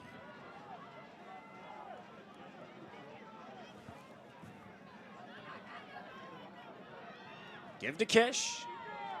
Again, not a lot. You can tell every single time 22 in green, gold, and white gets the ball, every single guy in black and orange knows exactly what's going on. Right, and this is a time, if you can get a stop, you can start to use your timeouts. You never know what might happen. Then you get the ball to start the second half, and it's a different ball game. But that's all hypothetical. And a lot of coaches don't like hypotheticals. The reality is you need a stop. See if Howell starts thinking about calling timeouts here too. Give again to Farin, and not a lot. The momentum is starting to build defensively for Belleville. That sideline's starting to make noise, and this is the longest 3rd down Howell will have tonight. Yeah, and see, with the timeout situation, it's coming up on just over 2 minutes. If you're Belleville, just get a stop. Then you can call some timeout. Any thought here if you're Howell, play fake and a throw? Any thought? Yes, 37, but they've had so much success on the ground. You said it earlier, if it ain't broke, don't fix it. They will play fake and try to throw. Barb, he got him! Brody Stack down the sidelines and in! The first pass of the night goes for 6 for Howell. Man, if you are the Howell Highlanders, everybody must have their rabbit's foot, their good luck charm. Everything is going well. They just executed. Look at this. This is beautiful. No one near. You had so many guys in the box that the poor free safety for Belleville never had a chance. Great execution there. 6'4", 235, and into the end zone for Brody Stack, who's been making plays on that D-line all night. You got to feed the big guy on a 3rd and long. You got to. And now they got the extra point coming up here, and that'll put them up just above 3 scores. Zimlick on again. Top tackler on D, the kicker on O. And Eric, to state the absolute obvious, if you're rooting for the orange and black tonight, that's a killer. You got them to 3rd and long. You got the team that doesn't want to pass in a passing scenario, and it still goes for 6. Man, I just, wow, the fans were starting to get juiced back up, get charged up here on senior night, KLAA title at stake, and you get them down to a 3rd and manageable, and they do this to you. Great execution. Nice ball. And Brody Stack did the rest. Yep, it was 6, Brody. And it's 36-14. Howell scored 38 the whole game against Brighton last week. Zimlick, by the way, the guy who's about to kick it, has 7 tackles and a sack in the game for Howell. Unbelievable, man. These guys are, you know, quite frankly, they're showing and flexing their muscles. And now Belleville has got to march this thing down the field. I just think this is enough time for them to get down here. They've got to score and hope they can get in the locker room down within maybe touchdown two touchdowns right now, the current score. A lot of people helping us make this broadcast possible tonight, including Belleville Lake Dance Company and 500 East Huron River Drive here in beautiful Belleville, Michigan. Email them, bellevillelakedance@gmail.com or 734-787-0018. Beautiful community here in Belleville that's gotten to see a lot of great football over the last decade. 112 wins for Belleville in the last 10 years. State title winners, 21, 22, made it in 23. And Calvin Norman, I just, haven't had a chance to talk about our days at Cody. As Franklin's pass is caught, and Dylan McMullen gets out of bounds. Great coach at Cody High School. He's a Cody alum, class of 1984. Calvin Norman loves Detroit Cody, and Detroit Cody loved him in his tenure in his time. And brought this work here. He said he was the third choice here at Belleville to be the head coach. Franklin pumps and runs. Kendall runs into Zimlick. Lowered the boom and got the first down. Belleville's got 1:33 on the clock and all 3 timeouts. And remember, they get the ball to start the second half. Belleville does burn one of the timeouts here. And, for them to have lost that first game and won these last 7, it's a testament to the program. Right. They've been steady in this KLAA, and you see it right there. 7-0 in the conference, 7-1 overall. Their only loss this year to Clarkston, who's another outstanding program year after year. Last year, though, Belleville, the 2 biggest games they had, this KLAA championship game against Howell, lost. Forced to go on the road in the playoffs to Detroit Catholic Central, lost that game. This is, Eric, fascinating to see, not just how Belleville finishes this season, but also going into next season, because they darn near replaced the whole team from last year to this year. This team is filled with sophomores and juniors, so they understand that they want to see how far this thing can go this year, but they also think they're going to have a real good shot next year, too. Yeah, they feel good about the key positions, and when you have Britton, Kendall Franklin, the quarterback, Trey Britton at wide out, there's great things. That right there says a lot. And you go across these Division I programs, Bryce Underwood's not the only college football player they have from this Belleville family. Franklin throw, and it is incomplete. They were hoping for McMullen again along that sideline. How many drops have we seen from the Belleville receivers? It's just can drive you crazy because I don't know if that was the best throw, but there's been enough that have been on those sticky gloves. And I was expecting those guys to pretty much make those routine receptions here. It's a cold night, too. Coldest game of the season by far. Franklin, throw, almost picked. He was hoping for his target over the middle, and it was defended well by Howell. Nice job by Caden Hoffman, who is playing in the secondary tonight because, unfortunately, Drew Lynn, the starting safety, out for the year. Tore his ACL last week. Wow. Tough break for him. And if you're Belleville, this is a crucial down because that's enough time for Howell, who's kind of done some quick strike stuff tonight. They've had some long drives. They've had a mix. Long drives and then some quick plays that get them in the end zone. Franklin throw. Morris catch. Giante Morris doesn't have the first down. Oh, no, they do. They gave him an extra yard on the spot, and Belleville does move the sticks. Nice play there. And if you are Belleville, you want to keep this thing going. You want to keep the rock. You don't want Howell to have it any more the first half. Got out of bounds, too. Didn't have to burn one of those timeouts. Chance here for Belleville to go 2 for 1. They get the ball to start the second half. They will slip in a run with Falconer. And he gets to the 45, and that's all. Clock running here, no timeout called. You got to hurry up. Tigers hustle to the line here. Franklin fake, throw, incomplete, off Britton's hands. Wow.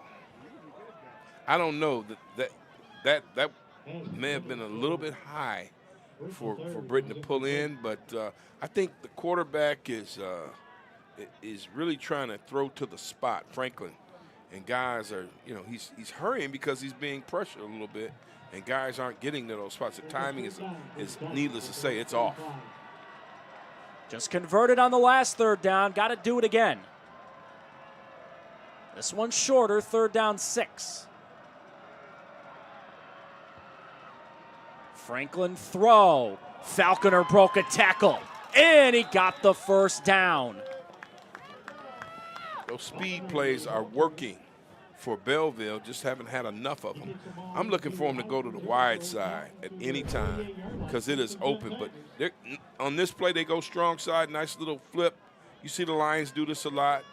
Used to see them do it with Golden Tate. You see them now do it with St. Brown. And nice flip inside handoff for a 1st down. Stops the clock too. 49 seconds, the 2 timeouts.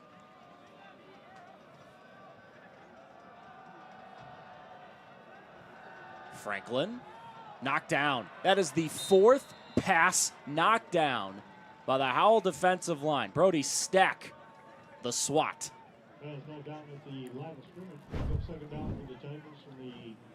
Franklin's getting a little frustrated here. Pass rush right in front, and then Brody Stack does what's the thing they put the sword back in there? Sword back. They've been doing it for a long time, yeah. I'm old, man. 62 next month. I remember the Billy White Shoes dance and some of this other stuff, raised the roof, but now they got swords, they got everything. And Barry just handed the ball to the official. There you go. Another run with Foley. Positive yardage here. Cross the 45 to the 44, and Belleville will burn a timeout with 38 seconds on the clock and set up a 3rd down and more manageable. Well, if you're Belleville, you want to get you want to get in the end zone. That's first thing. But second thing, if you don't, what's the distance that you can count on from James Graves?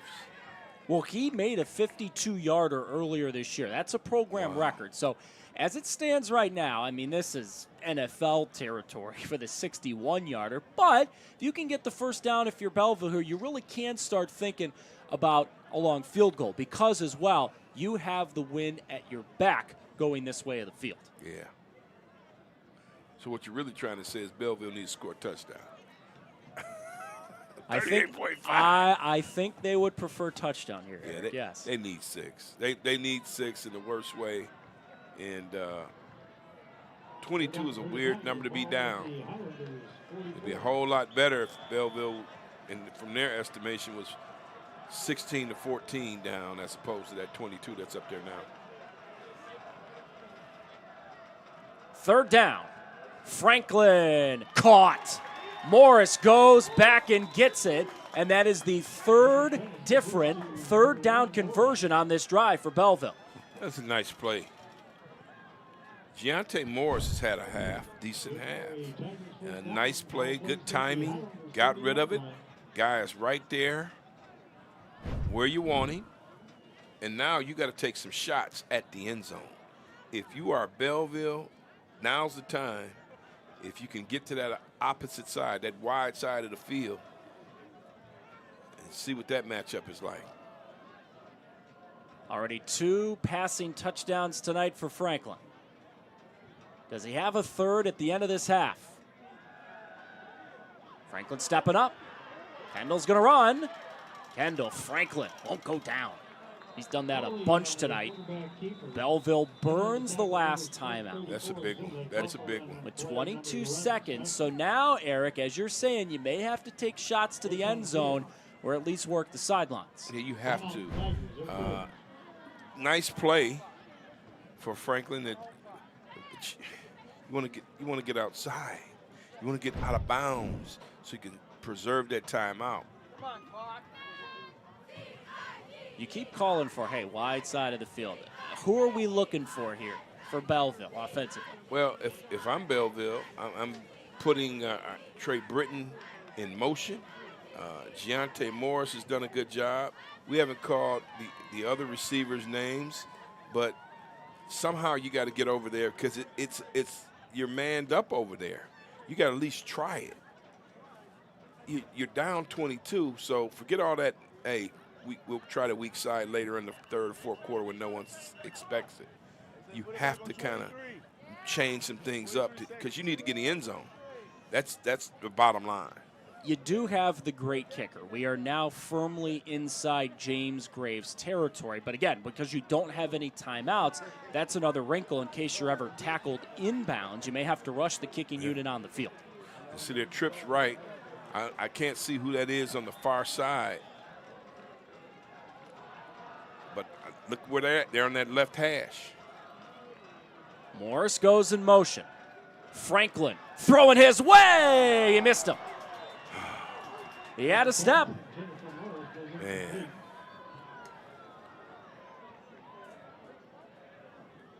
Would have been his second touchdown tonight if Franklin could have found him. Now, on that far side of the field, you have Kamari Westbrook, but Franklin just put too much air on it, had his man down the seam. 3rd and 4. Now it's you got it some sort of out route, quick play, quick pass, pick up 5, step out of bounds.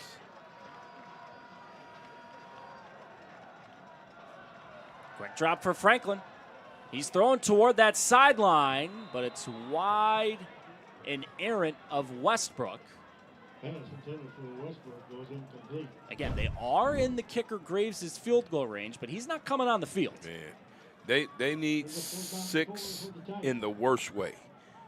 You know how much confidence that would give this team going into the half after the first quarter that they had? This is big.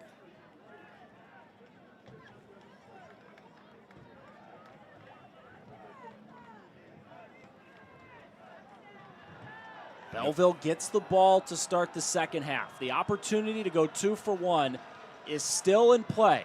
But they got to make something happen here. It's 4th down and 4.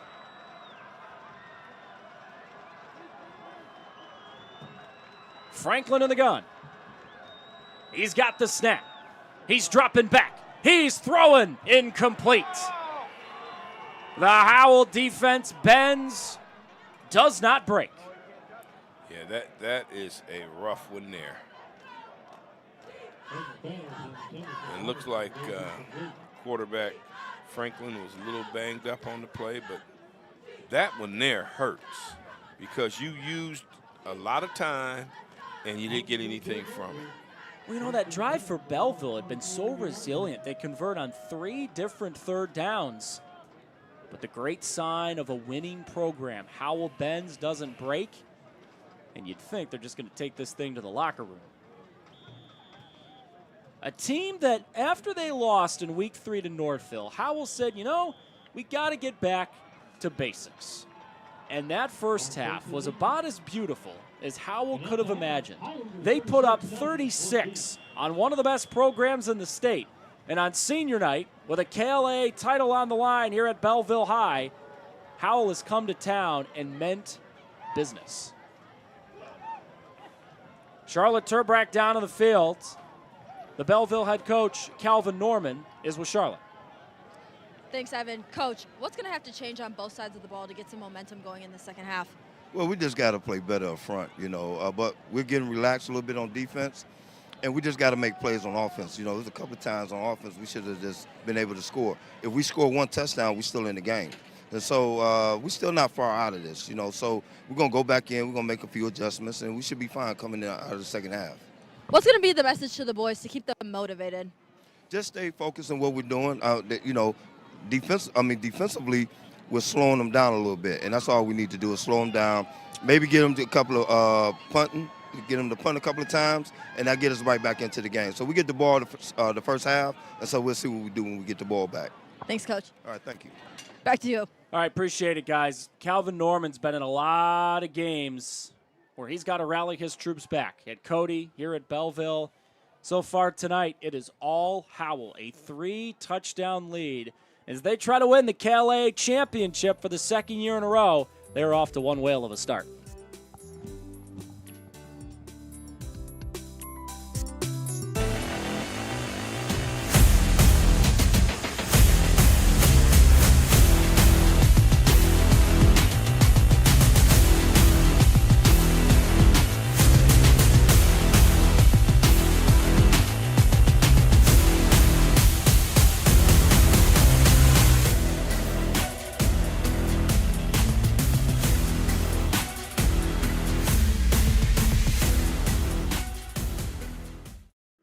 Do you want your school's games on the Prep? Well, find out how by contacting us today at info@theprepsports.com. We're now booking for the winter and spring sports seasons, and we've got some openings that remain in the fall for football, girls volleyball, and boys soccer. Take your school and program to the next level by elevating the game with The Prep. High school sports are meant to be fun. We love to represent our school. And we care about our sports. We know you do too. And because we all care, it can sometimes get intense. So let's make the experience more fun for everyone. We know it's easy to react and shout during games. But we all make mistakes. The game is more enjoyable when we hear positive cheering. Referees are human. Respect their decisions. They aren't perfect. When you feel like yelling, remember that you represent our school. We want to win, but just remember to keep the energy positive towards all. During the season, we spend a lot of time with our coaches. They have a tough job. Please accept their decisions. And be thankful for all the time they devoted to making us better. Thank you for coming to our games and always supporting us. We couldn't do this without you. We couldn't do this without you. We couldn't do this without you. We couldn't do this without you.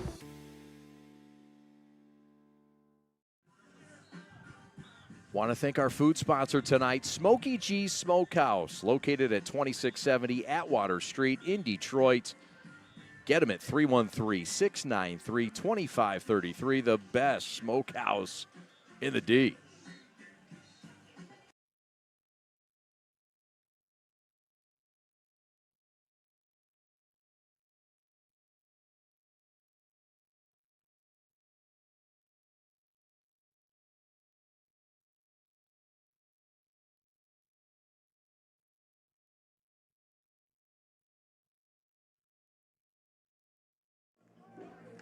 Parents Changing Spaces is a locally owned, free senior living referral and placement service. They help families who have loved ones that can no longer independently care for themselves find a place to live. They work with families across Southeast Michigan to find all types of senior housing, including assisted living, memory care, and residential care homes.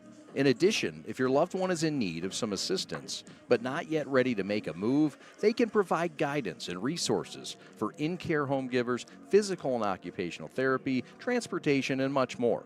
Parents Changing Spaces service is complimentary and of no charge to you. Give them a call today, 844-772-7368, to learn how they can help your family. The store is set up. He's got the order, and he's off. It's a full court press. These brands are knocking it out of the park. This, my friends, is the speed we've come to expect from this team. Just look at the precision of that move, and it's out of here.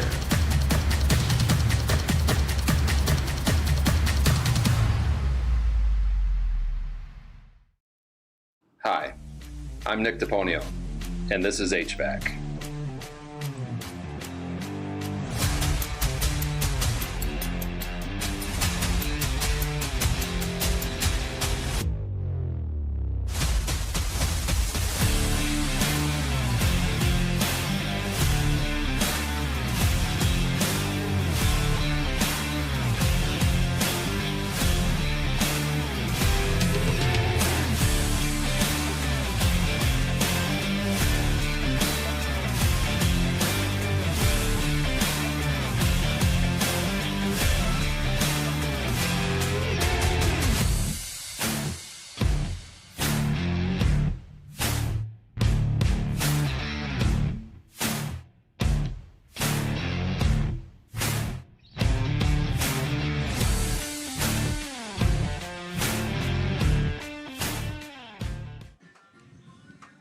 Watch the live broadcast right here on the Prep.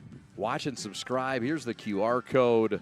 Follow us all season long. 125 games of high school action right here live and on demand on the Prep.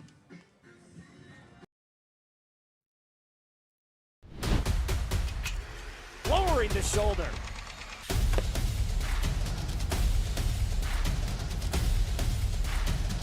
Swing and a miss. McGinley scores! And it's going to be a challenge for us. I mean, they're a really talented football team. I think everybody knows that. 4 wide receivers. Pressure. Steps up. Marshall wants to run again. Cuts down the middle of the field. All alone. Touchdown! Warriors! What a cut.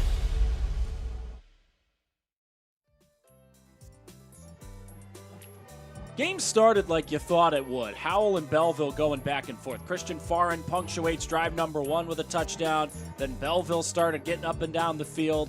Giante Morris made that great one-handed catch. And then later on drive number 1, they just couldn't get him down. Yes. G-Money was loose for a touchdown here, Eric, to make it a tie ball game. Well, 7-6. Belleville had the extra point block. But after that, Howell and that offensive line and those backs just started leaning on Belleville. It was just one of those classic middleweight fights where it's in the middle of the ring, and then all of a sudden the guy that lands the big bomb ends up taking over the rest of the fight. But luckily for Belleville, they're still, hey, rounds, if I can continue with the fight analogy, 8, 9, 10, 11, maybe 12. We'll see. Howell made a bunch of big plays. You're going to see later on in this highlight package on a 3rd down and 7. Howell threw for a touchdown. Here's a highlight. Charles Britton, Trey, into the end zone for Belleville. He's one of the best wide receivers in the state of Michigan. Belleville ended up going for 2 and got it. Here's the touchdown. Barb's first pass of the game to Stack for 6. And that grew the lead back to 3 touchdowns. And that's where we sit 36-14 at the end of the first half. And on senior night here at Belleville, let's give a little love to the band and listen in. Birdland, written by the Jazz Rock Fusion group Weather Report for its debut album in 1977. Birdland was written as a tribute to both the New York Jazz Club on 52nd Street of the same name and the man from the club was named after Charlie the Bird Parker. Enjoy the electrifying rhythm and harmony of Birdland.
There's just one place where students are students first, and athletics are played with purpose and perspective. That place is your local high school. High school sports offer more than the joy of competition. Studies show that student athletes are also likely to enjoy greater levels of achievement in other areas of their lives, including academics. High school sports, a winning part of a complete education.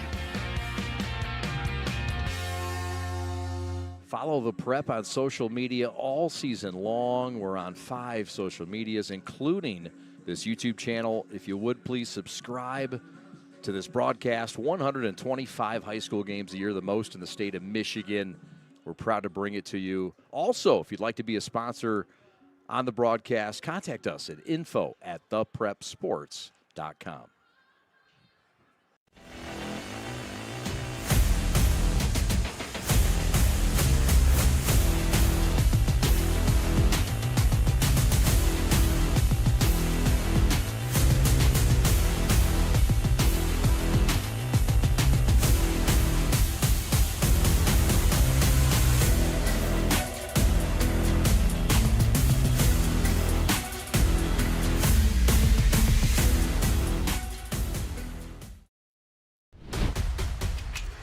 Lowering the shoulder.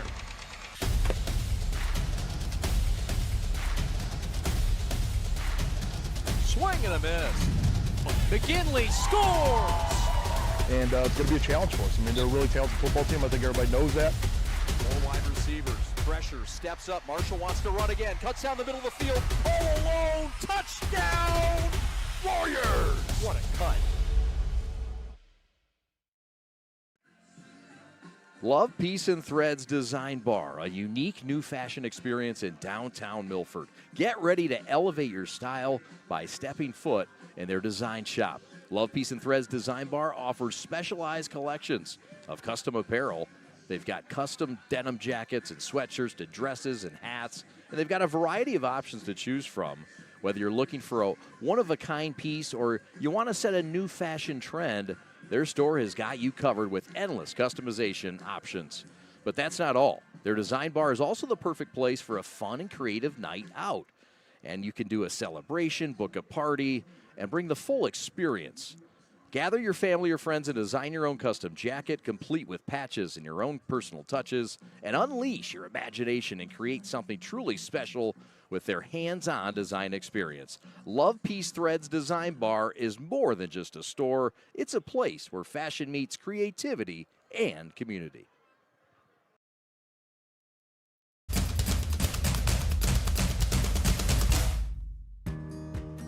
As the voice of Michigan student athletes, the Student Advisory Council's role is to convey the message of how high school sports are supposed to be played. We are responsible for helping the MHSA maintain a positive and healthy atmosphere in which interscholastic athletes can thrive. We believe athletes should be competitive, sportsmanlike, and excel academically. We believe students in the stands should have fun, but not take the focus away from the game. We believe that coaches should act as teachers, helping student athletes develop while still keeping high school sports in perspective. We believe that parents should always be positive role models and supportive of their child's decisions. We believe officials commit their own time to high school sports, and respect should always be shown and given to them. The most important goal for student athletes is to enjoy high school sport, while keeping a high level of respect between all those involved in the games. Enjoy the game.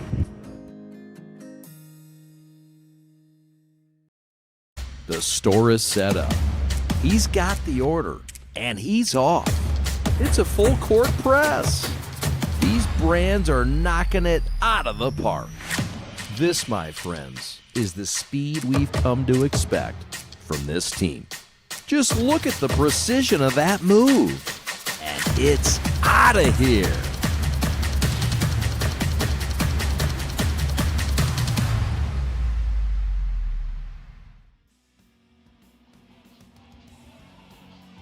Howell's trying to win the KLAA championship 2 years in a row. Up by 22 points at half. Their head coach, Brian Lewis, is standing by with Charlotte.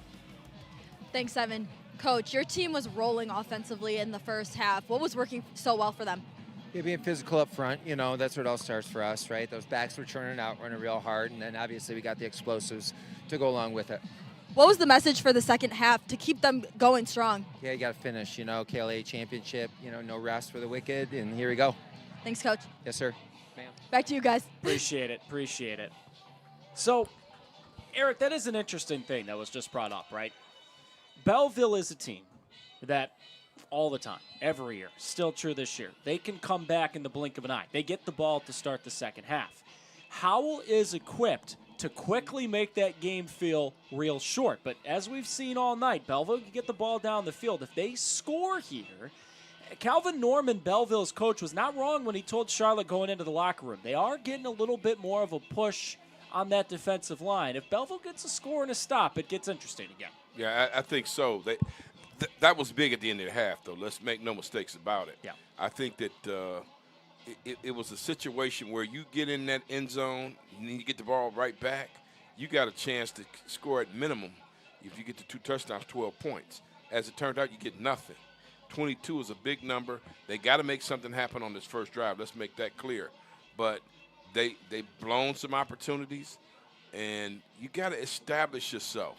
If you can establish that run and be balanced and control some of that clock that Howell likes to control, get them off the field, you can come back. But it's a process. It really is.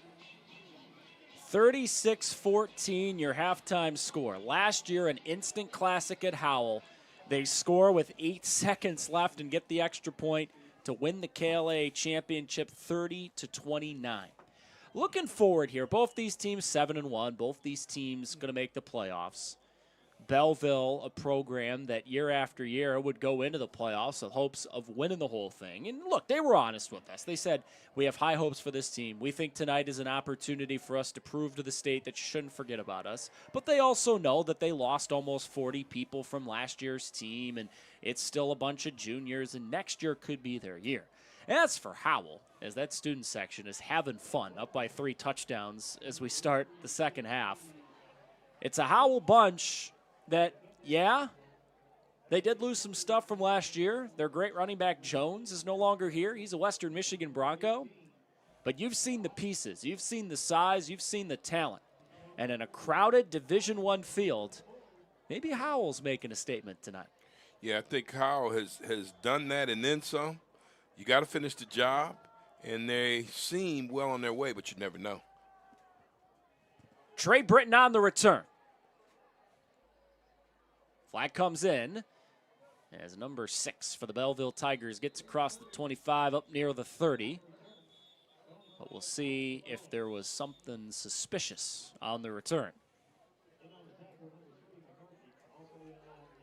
It's a Belleville offense that just didn't have the ball a lot in the first half. Less than 10 minutes in the time of possession. Howell ran for 204 yards, Eric, in the first half. Christian Farr, number 4, 147 of those yards himself.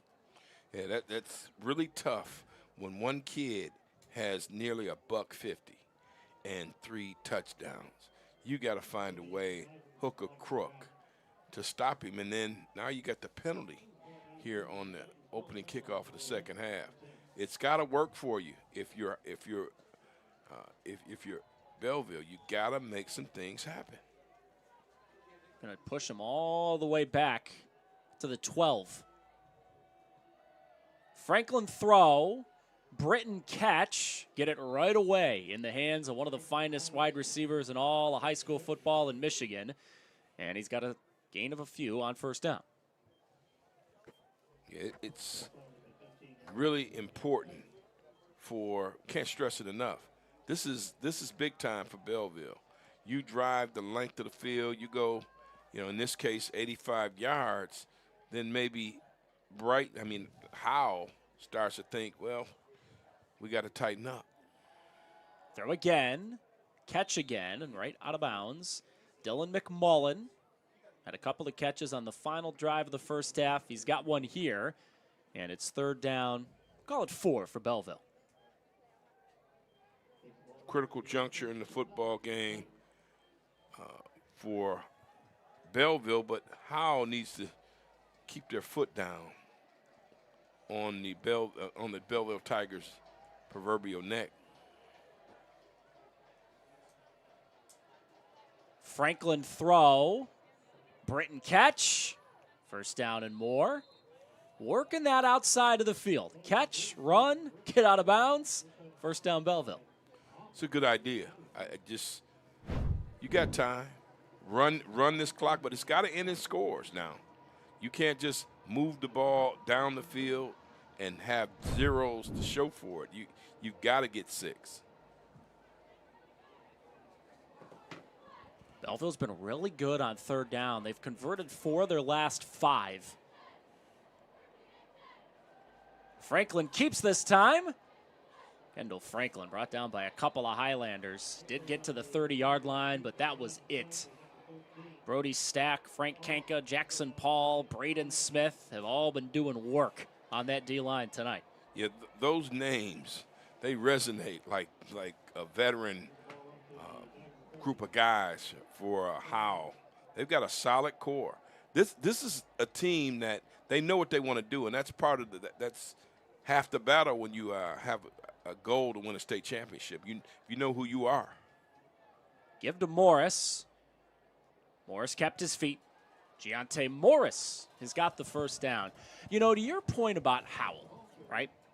This is a team this is the type of game they want to be in. Up, kill the clock.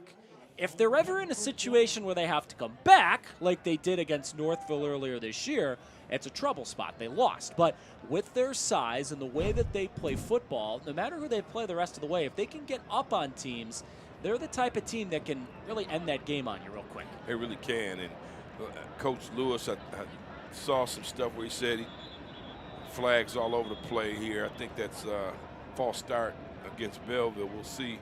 But he tells his wife, I like games that are over in 80 minutes, 90 minutes. And looked like they were well on their way early on with this one.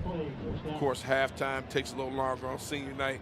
But seriously, if Brian Lewis and his group, they want to continue to, keep this clock going, control the football.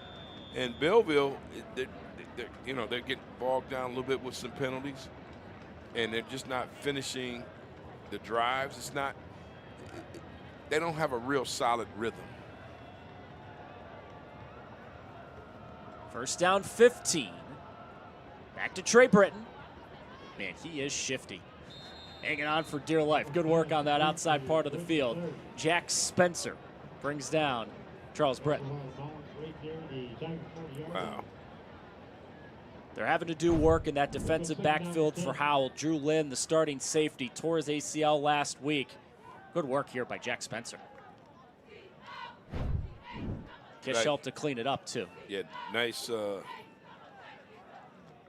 bracket coverage there. Pushed him out of bounds. At some point, Belleville's going to try some quick strike stuff. Over the middle. That's Giante Morris. Man, he will not go down. Tough kid. They do give him a generous spot and give him the first down. Watch this at the end. I almost thought he was going to lose the first down because in an effort to just keep the play going, he actually went backward. Right. Got a nice friendly spot. This looks a lot like the drive for Belleville that ended the first half. But that drive stalled inside the 25-yard line. 35 yards of offense here, half 100. But you need all 100 here. This drive started at the 12. Franklin knocked down. That is the 5th deflected pass tonight. This time it's Jackson Paul's turn. And if you are Belleville, you're a little, if you're Belleville quarterback, you're frustrated. You're starting to figure out if you're Kendall Franklin. I mean, what do I have to do to get these guys out of my face? They're timing it perfectly. The Howell defensive linemen doing a good job being obstructors. Run. Trenton Foley is not going anywhere. He loses a yard and a half. Belleville's been converting a lot of third downs the last couple of drives, but this is going to be a third down and long. It's been a tough spot for them. And there again, they're interior front doing a heck of a job. Number 13, what a big kid Jackson Paul is. 6'3", 270. 3rd down, 11. And they're coming. Franklin gets it out and catch. That's a guy who's going to play high-level D1 football. Charles Britton III. Trey moves the sticks. That was all about the relationship you have, quarterback to receiver. Knew exactly where he was going to be. Nice little inside route. Little dig. Belleville has now converted on 5 of their last 6 third downs.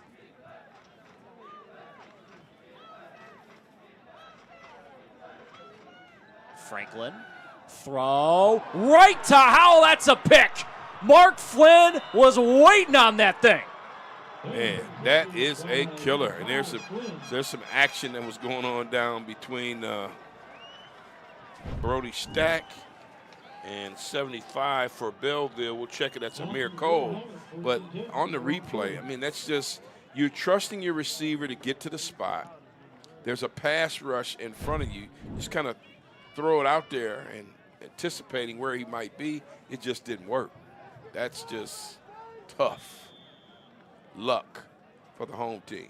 And now if you're Belleville, with that Howell offense coming on the field, you're honestly probably wondering, when are we going to get the ball again? Because you know Howell wants to take this thing darn near down to the end of the quarter. Or they can just do that. Jack Gondik, who's become a starter as the season goes along, has his biggest run of the night. Wow. They go about six backs deep in this offense. And there's a name we haven't called all night, Gondik. And they're just going to hand this thing off and use that power T. Coach gets fired up like he drinks coffee, caffeine 24/7. He was pretty jacked up in the warm-ups.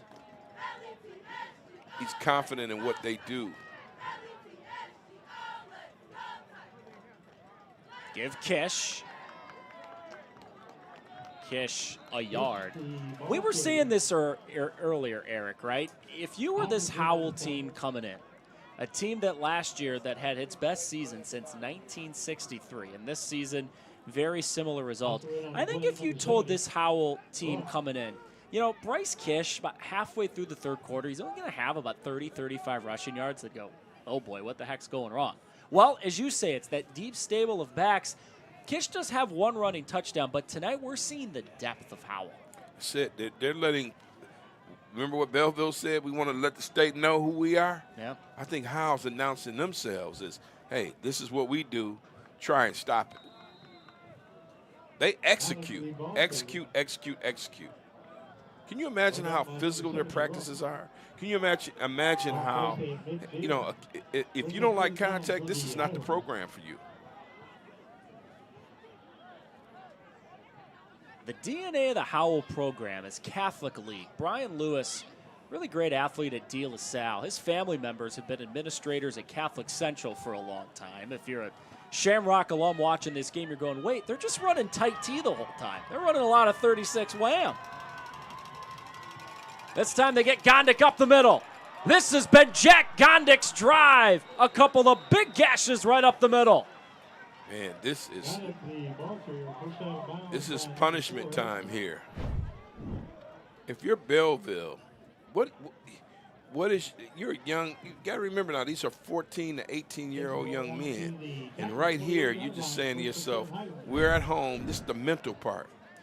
We are getting, if you're honest with yourselves, you're getting punished by a team that's running the same play, and you can't stop it.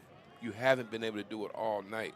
And we're nearly, 38, 39 minutes into this game?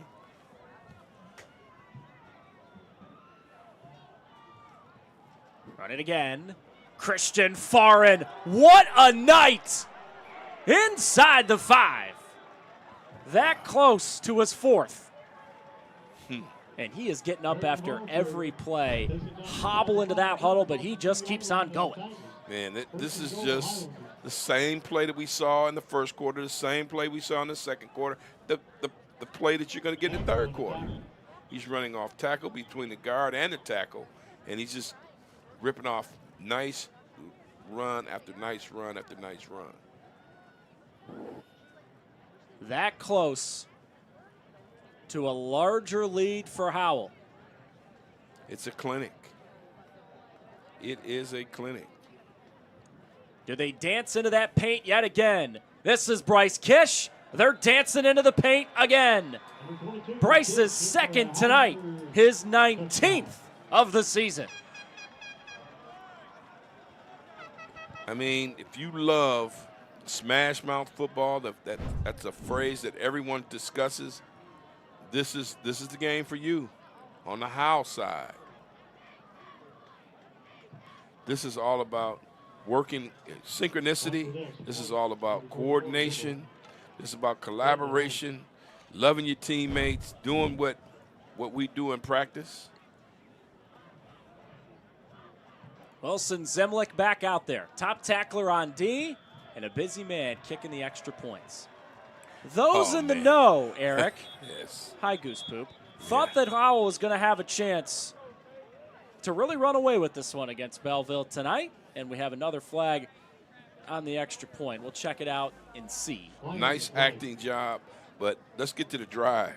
6 plays, 70 yards, 2 minutes and 31 seconds. That's fair, and that's his 4th touchdown on the night. That is huge. I believe we found our G of the game. By the time this one's over, Christian Farin, 4 touchdowns, almost 200 yards. And we'll hit a quick break with 5:44 to go.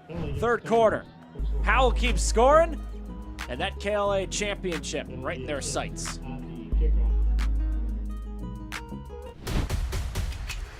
Lowering the shoulder.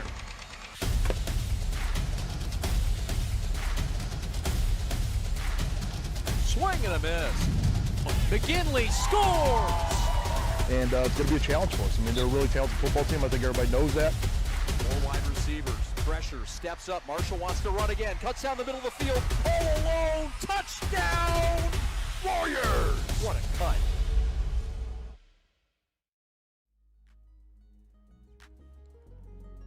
A score tonight in the KLAA championship that makes the state take notice. Wilson Zemlich's kick, a touchback again. Still halfway to go in this third quarter, and it is 43-14. Man. Howell. The Belleville location of Benito's Pizza, proud to serve the city of Belleville for 45 years. Located 565 Main Street in downtown Belleville, the famous Big Benito, Detroit deep dish, hand-tossed pizzas along with specialty pizzas. They're the flavor experts. Open for lunch, open late too. Go visit them at benitospizza.com. You know, this is weird, Eric. All of a sudden, the rest of this game for Belleville, barring one of the greatest comebacks they've ever had as a program, this suddenly turns into, we got to get some mojo back for the playoffs starting next week. Because Howell has started to run away with it. You're so right about it. I don't think Belleville will have that problem because they won't face a team like this. I'm talking about Howell, I guarantee you that. Morris tackled by a bunch of Highlanders. Zemlich was in there along with a whole bunch of his friends. Farin, number 4, also in there as well to help make the tackle. Well, and I'm going to be clear with you. When I say they're not going to face a team like Howell, I'm talking about a team that is physical, that's going to run the same play, give you the same physicality each and every time. It's going to be punishing, and a team that knows you like Howell does. Howell knows Belleville, that Belleville knows Howell. And other teams that you're going to face, they may have sent guys out to scout you all season long. But until you get between those white lines on that 100-yard field, about how wide is it? I mean, you just don't know. Belleville knows that Howell does this.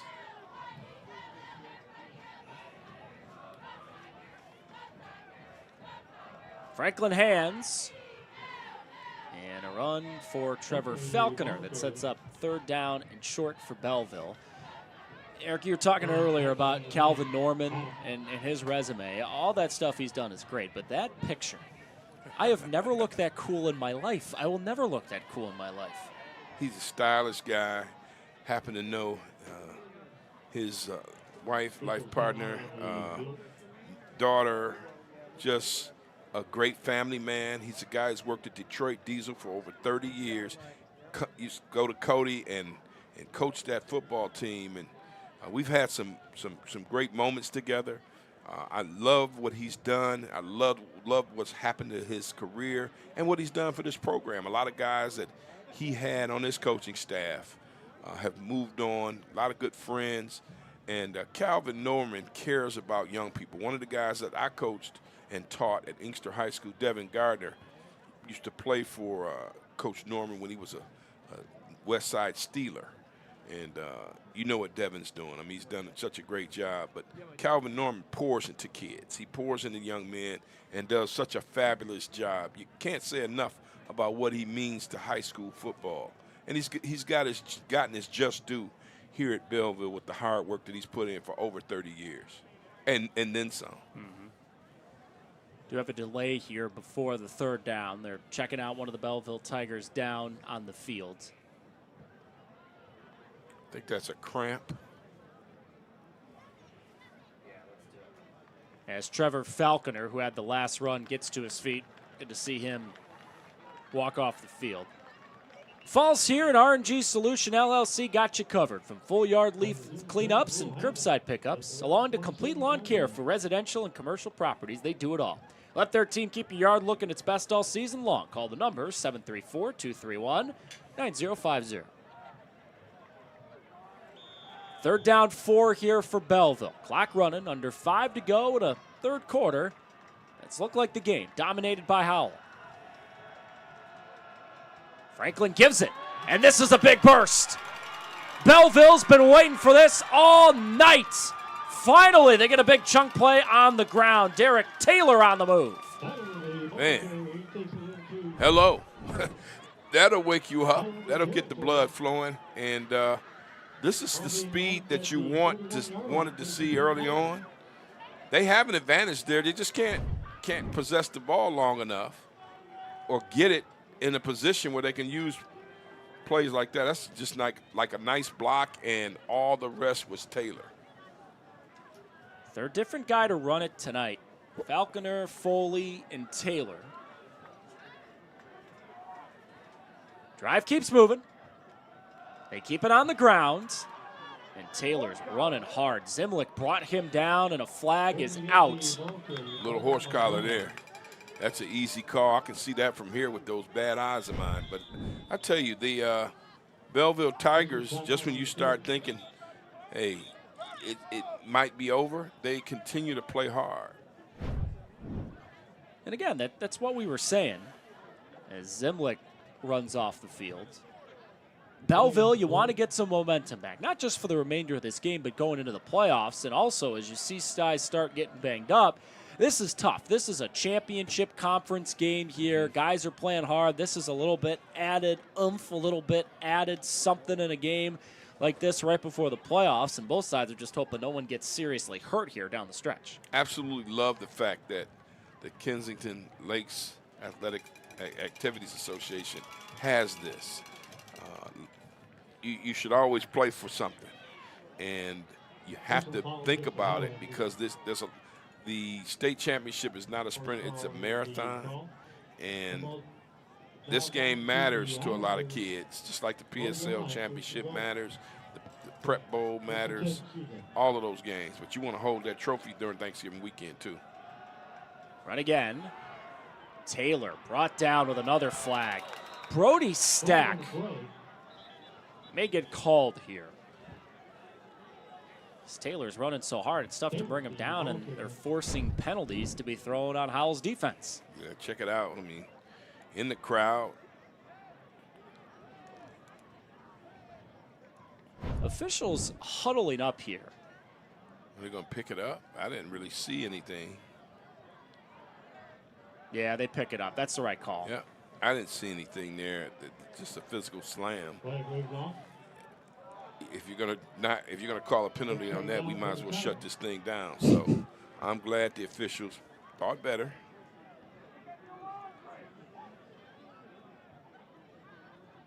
Another new running back onto the scene. Belleville's had 3 different guys run the rock tonight. Looks like number 20, Khalil Woods, in the backfield now with Franklin. That's who they give it to.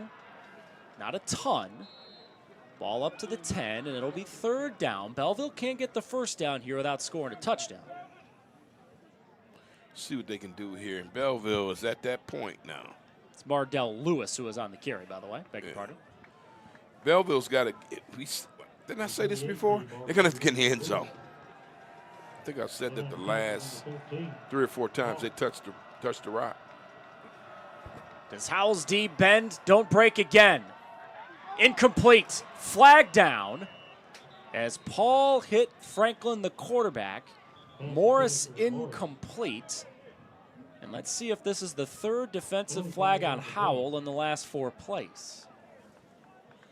And just then, Giante Morris comes off the field like he was a little banged up. Personal foul, roughing the passer. And that is an automatic first down. Keep this in mind as we get to the playoffs next week.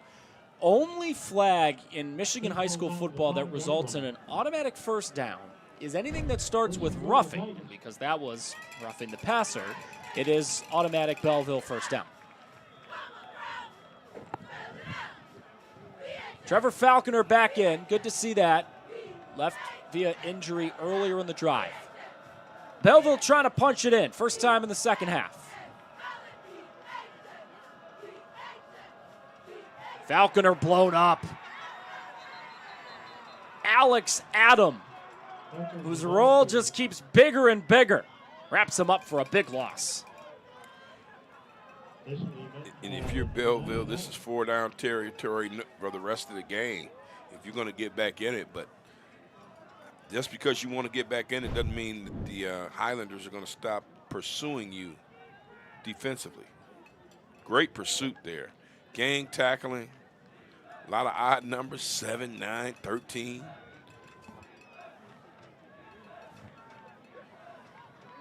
Back it up outside the 10 again.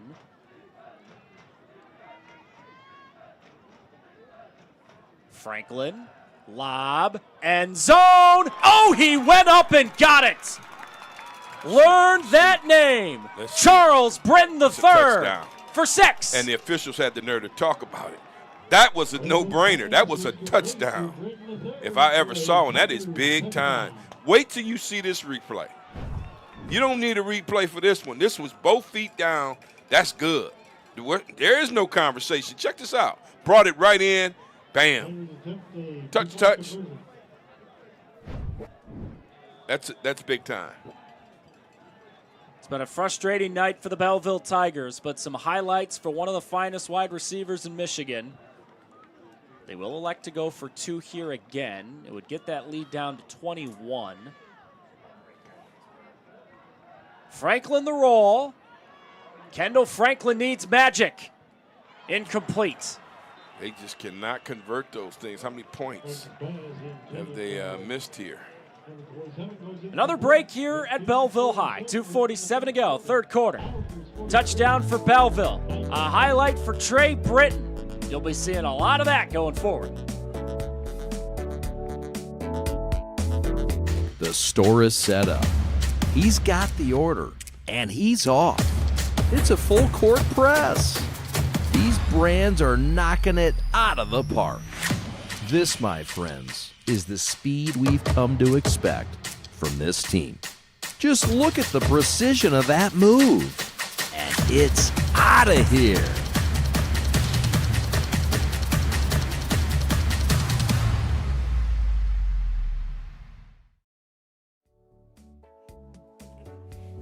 Belleville gets the touchdown from Franklin to Britton. That's Kendall Franklin's 3rd touchdown of the night, by the way. Got to soak up these Friday night lights. Playoffs start next week.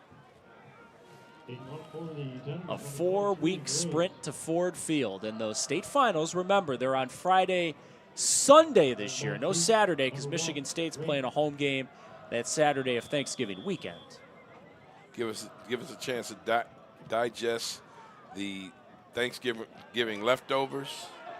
Howell had every man up, and they just got lucky that ball kept rolling into the end zone. And if that ball didn't keep rolling, if that ball stopped, things could have got real interesting. As always, thank you to our partners for partnering and making this broadcast possible tonight.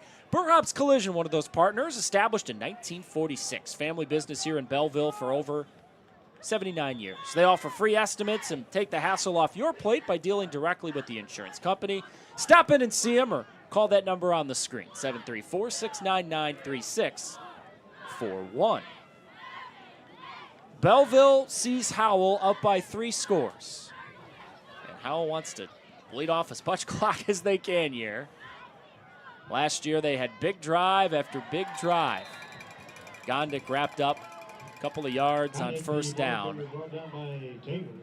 Well, Howell's been able to just overpower at times Belleville's front 7. I didn't say the front 4, I said the front 7. Their backers have been kind of non-existent. And you see, when you see single digits making tackles for Belleville, that's a bad sign. And it's been that way from the first quarter on. Those guys on the corner, they're not used to having to bring down 220, 230-pound guys each and every down.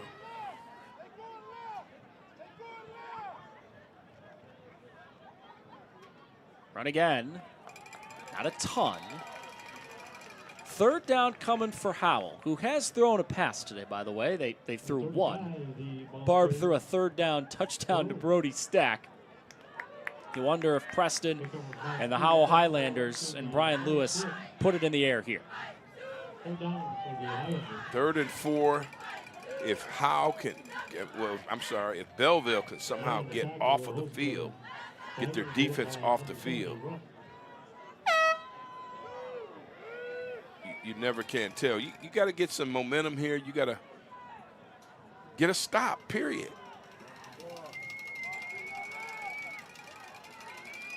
Barb wants to throw behind Paul, who was wide open. Oh, man. You had 2 guys. And there's a flag in the backfield. Oh, my goodness. You wonder if Barb was hit late. That's the type of penalty that'll make the Belleville coaching staff sick. Yeah, you got 2 Belleville guys. I think 55 was on 51's head. 55 is Rocco Jackson. 51 is Jay-Sean Williams, who may have committed the penalty, roughing the passer. And just when you thought it couldn't get any worse for Belleville, they get the stop, but there's a flag on the play. Not good. Frustration building. And look, you understand the D-line finally gets a chance to rush the passer, wants to make a play, but you just can't do this. Yeah, we did not get the chance to see the end of the play, but nonetheless, you're letting Howell have their way. They want to keep the football. They want to keep running straight at you.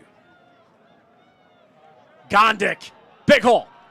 Jack Gondik, tackled by David Jackson. If he doesn't make that tackle, Jack Gondik may be all the way home. Look at this. I mean, right up the middle. Oh, no, and now we got something going on at the 40-yard line. This is not what you want to see. Yeah. Yeah. Something happened way after the play ended. Yeah, I love this because the coaches from Belleville, they're getting their kids back, and the Howell coaches are on the field. So I think we're going to have order restored. That is frustration.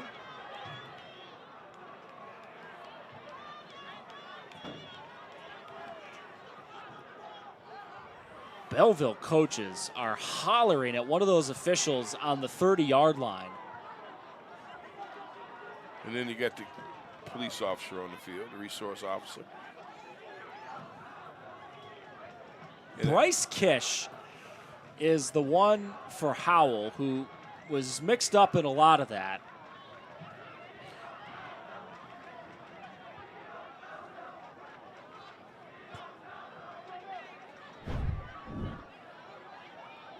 So this is the end, right? Kish, who I saw that. Left corner of the screen, he put a finger in somebody's face. And then Braden Smith ended up with his helmet off. There's a lot to sort out here. I mean, Gondik's looking back going, why is everyone making noise? I mean, it was a good run, not a great run. And, yep, that's what happened. Saw 77 in there for Howell. And now, got some guys talking about it. And this is the last thing you want to see, right? Understandably, Belleville is frustrated. This is a game where Howell has brought the fight to them. If this score holds, they're going to beat them back-to-back years for the conference championship. But at any level, no matter the stakes in the game, that type of stuff is unacceptable. Right. You just keep it between the lines. I'm sure the player's been physical. Howell has held some guys down several times in the scrum. You know, I've seen Belleville get a little extra push at the end of plays. It goes back and forth, but one thing's for sure, you cannot allow it to continue. You have to stop it as officials. You don't want the officials to become over-officious, but you want them to have control of it, and I thought they had done a pretty good job of just letting the kids play. This is just one of those things that happens. It gets excessive.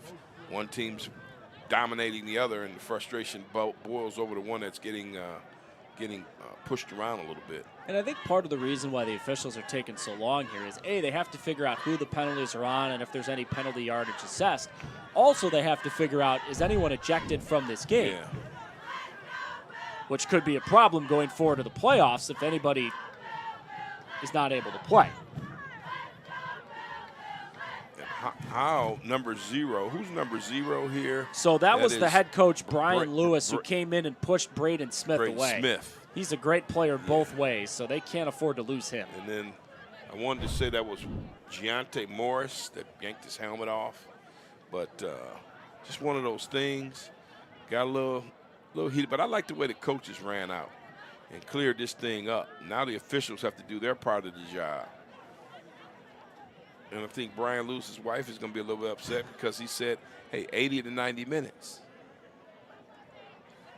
If they had any dinner plans after this game, you got to find a restaurant that's open later. That's it. But looking forward, both of these teams have the kind of teams that can really make some things happen in the state playoffs. They're well prepared. They're equipped with good players. It's just these two getting together, that's a tall order. But they're going to cause problems for other teams. Cass Tech, just seeing them last week, man, that team is explosive. Mm-hmm. And then, you know, Catholic League, always going to have solid programs throughout. CC is about as good as they come. Yep. The Gash brothers, Duke Banta, Cedric Williams, that whole offense is excellent. Defensively, Catholic Central has played well this year too. Selection show 5 o'clock on Sunday on the NFHS network. You can watch it for free on the MHSA's website, in case you're wondering. Trying to figure all this out. You feel for the officials in this position because whatever decision you make, someone's not going to be happy. Yeah. Now they have to go over and explain to Brian Lewis what's going on.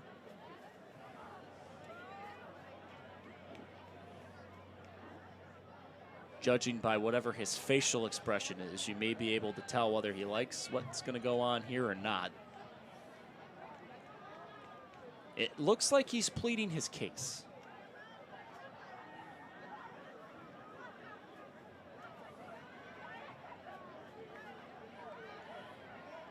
They're going to eventually explain this to Belleville's coach, Calvin Norman, too. He's standing at the 40-yard line. Jack Gondik had a great run that was into Belleville territory.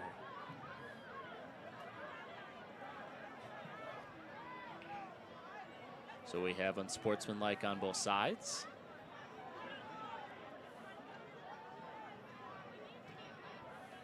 Got a personal foul on Howell. Everything offsets, and it'll be second down. Nice. All of that that was some real time, probably about 10 minutes. 8 minutes. You know, there's clips online. Ed Hockley, who was a great ref in the NFL for a long time, he's a lawyer, so he loved to explain things. There was a similar situation that happened in an NFL game once where they had to sort it all out, and in the NFL, you have the benefit of the microphone to explain the crowd what's going on, and there was so much going on. Ed was kind of like the officials right there going, wait a minute, who's the foul on? What number? Okay, it's all offsetting. And because all of that was offsetting after the play ended, it is a dead ball foul that's all wiped up. And after all of that, the run for Gondik still counts, and it's first down for Howell inside Belleville territory.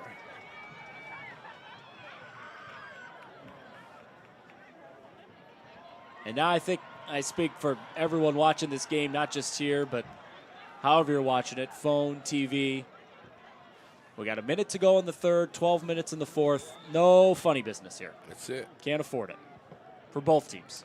And if you look at it from Belleville's perspective, there are 3 touchdowns and 3 two-point conversions from taking the lead. It's an arduous task right now, especially the way Howell is. Hey, they're still running the football. They're not going to change their style. And now they're ready to put their fours up. And they have the football and a commanding, we can say it now, 23-point lead. Likely be the final play of the third quarter, as Howell is marching again.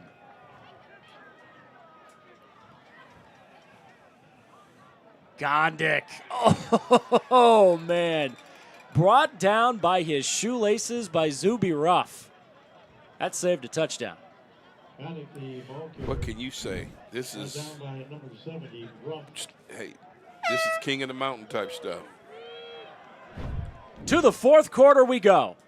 Last year, Howell on their home turf knocked off Bryce Underwood and the Belleville Tigers and won the KLAA championship.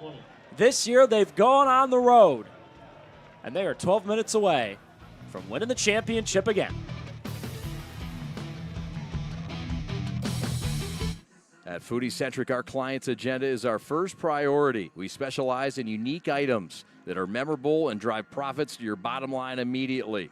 From gluten-free exclusive items to specialty Palazzolo gelato, melting moments, ice cream sandwiches, and so much more.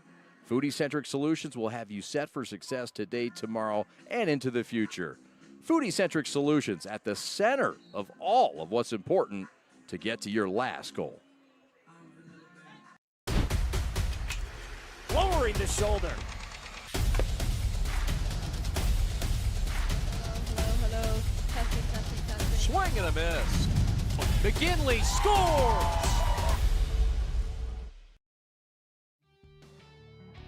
Howell starts the fourth quarter with another good run. That's Palmer Van Devin, the converted quarterback, now running back, getting the first down. Let's go back down to the sidelines in Charlotte one more time. Thanks, Evan. Number 22, Bryce Kish on Howell has been a difference maker on both sides of the ball for this team this season. He runs hard, is hard to bring down, and he sets the tone for this Howell team. You can tell when he's playing hard, the rest of the teammates feed off that energy and play hard with him. Back to you guys. Charlotte, no doubt. Bryce has run for a couple more touchdowns tonight. He's got 19 on the season. Wow. But Christian Farr has run for 4 touchdowns. We've seen Jack Gondik run the ball well in this second half. And now we're seeing guys like Palmer Van Devin come into the game and run hard for the Highlanders. Van Devin this time got popped. Nothing. Lost a yard on the play, and I'm sure the Belleville coaches and fans watching are going, where was that rush on the defensive line in the first 3 quarters? That's it. Get the stops. There you go right here. And, I mean, this is one of those occasions where Belleville's defense overloaded on one side and took over that entire left side of the Howell offensive line. And you would love to see more of that from the Tigers. We would have loved to have seen more of it early on, where if you figure the play is going on that strong side, line it up there. But you never can tell with this Howell offense. I can't keep saying brr. People in Howell get mad at me. Slip one up the middle. Gondik was handled by the Belleville defensive line, barely gained anything. Third down long, where usually you're going, all right, this team's throwing it. Well, Howell's thrown it twice the whole game, so we'll see what happens. Those 3 running backs behind the QB, and they're magicians with the football. But sometimes you know where it's going by the way those guys lean, but they do such a good job up front of staying in position and not leaning one way or the other.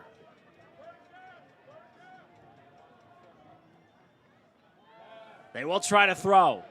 Barb over the middle, it's caught. It's tough to bring that big man down. My goodness. Jackson Paul, all 270 pounds of him. Good luck tackling that man. Yeah, is it fair to say that Bell will just, I mean, they're doing what the best they can, but these guys are taking on I'm talking about how, they're taking on the first tackler and doing a good job moving forward.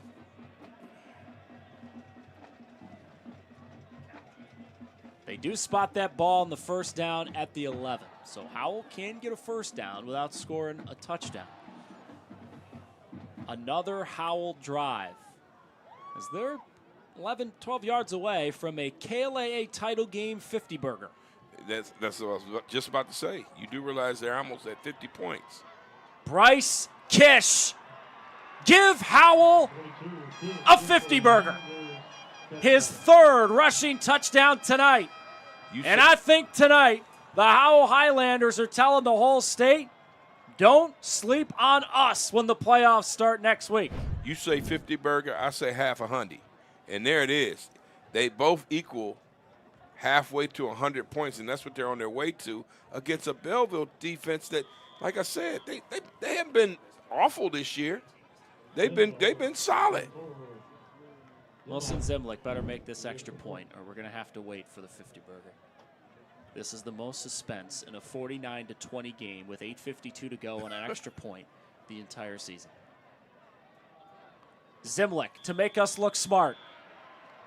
Wilson does it, thank goodness. And the 50 burger is good for Howell and a head coach in Brian Lewis with that DNA, Eric, that we were talking about. Guy who played a lot of sports at De La Salle. Class of 2014 at U of M. You know, he's bounced around as a head coach. He was at Ann Arbor, Gabriel Richard. He was at Plymouth, and now here at Howell. Remember, this is a program that last year when they went 11-1, KLAA champs, undefeated in the regular season.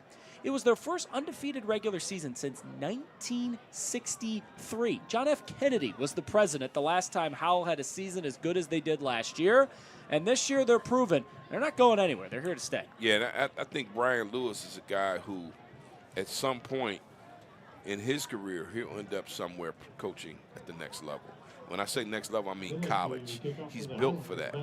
And we had a chance to chop it up a little bit about Devin Gardner, a guy that I mentioned early on.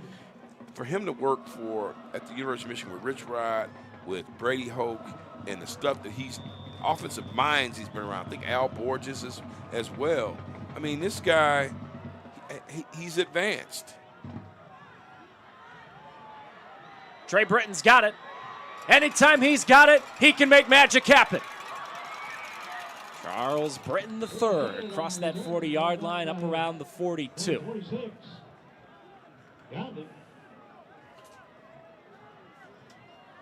Thanks to all the partners here in the great city of Belleville for making this ball game happen tonight and this broadcast, including our friends at Blades and Fades, 881 Sumter Road here in Belleville. Closed Monday, open pretty much all the other days. Hey, I'd say go watch the Michigan State game with tomorrow, but they'll be closed. Sundays, they're open Sundays. Yeah, and no Lions game this Sunday, so plenty of time to go to Blades and Fades. I'm going to hit those guys up. One of these Sundays, you got to look fresh and crispy on a Monday. So why not get a haircut on a Sunday? Franklin swings it out. Catch made by David Parker. So, okay, no Lions game Sunday. You're going to go to Blades and Fades, clearly, Eric, but how else you spending your Sunday? Well, I don't need it right now. I think I just got that fresh one from my barber. Okay. But this Sunday, Pistons opener.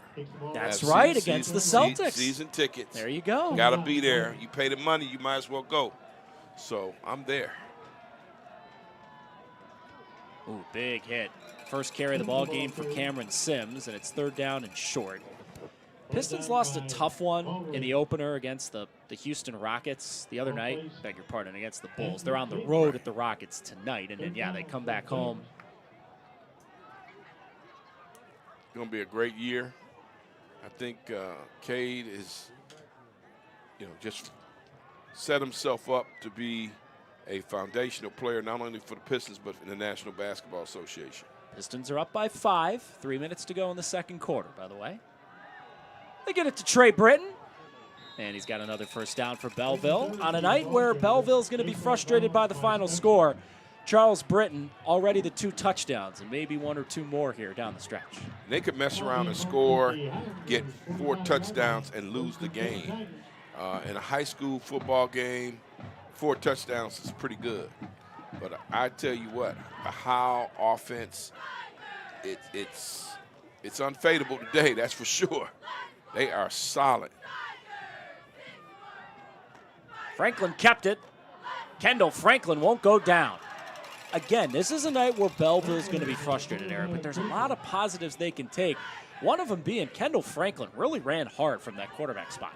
Yeah, I love what he's done. And then, our guy G-Money, Giante Morris, you put the ball in his hands, he's been electric. He's done some great things. There's a lot of positives when I look at Belleville's team. I just think that right now, Howell, just like in the PSL, Cass has King's number. I think Howell has Belleville's number. Yeah. Because they run an offense that is hard to it's hard to defend. Defense strong on this play. Trevor Falconer was running for his life, and Howell was there to get him a bunch of times. Big loss on first down. Yeah, that's a tough one. Because if you're Belleville, you want to go forward, you want to make this thing happen, you want to keep the clock stopped. You want to get in that end zone, make it respectable before you start thinking about trying to win it. To your point you were just making, right, I think for Belleville, in their heart of hearts knows, with the size that Howell has and the way they play, it's kind of like in a basketball game where sometimes a good team loses. It's a bad matchup. As Franklin throws and misses Boyd over the middle, it's proven the last couple of years, and again, to Howell's credit, the way that they have built their program, it's a bad matchup for Belleville. Yeah, it's a bad matchup like the Chiefs is a bad matchup for my favorite AFC team, Buffalo Bills. Shout out to my cousin. But I just think it's very important for Belleville to shake. You got to shake it off. You don't have time to dwell on this. As soon as this thing's over, I had the clock operator erase the score. And the film, you got to look at it, but you can't chew it, swallow it, and digest it. You just got to consume it and move on. 3rd down and a mile. Franklin, throw. Morris, catch. Giante Morris, who already has a long touchdown catch in this game, got one from Kendall Franklin that moved the sticks again. Belleville has been really good on 3rd down tonight. Man, solid play there for Morris, but you got to get in the end zone. You're halfway through this 4th quarter. You score, then you got to get a 3 and out, and then try to manufacture some things. Now it's about respectability. The outcome is pretty obvious. Blown up. Howell is getting guys to make plays all over the place. They are loving that play from Lucas McMillan. Nice play. Great pursuit. Ended up in the backfield. Wrapped up Cameron Sims and brought him down. 2-point takedown. Coming up on 5.5 to go. In a statement win for Howell in the KLAA championship. Franklin incomplete behind Britton. Yeah, I just think Franklin's got to take a little bit more care of the football, set your feet. He throws the spots. His receivers need to get there. And he had some unfortunate young folks had some drops on some of those passes that could have made a big difference, but it got away from him early. And that was all Howell. No question about that.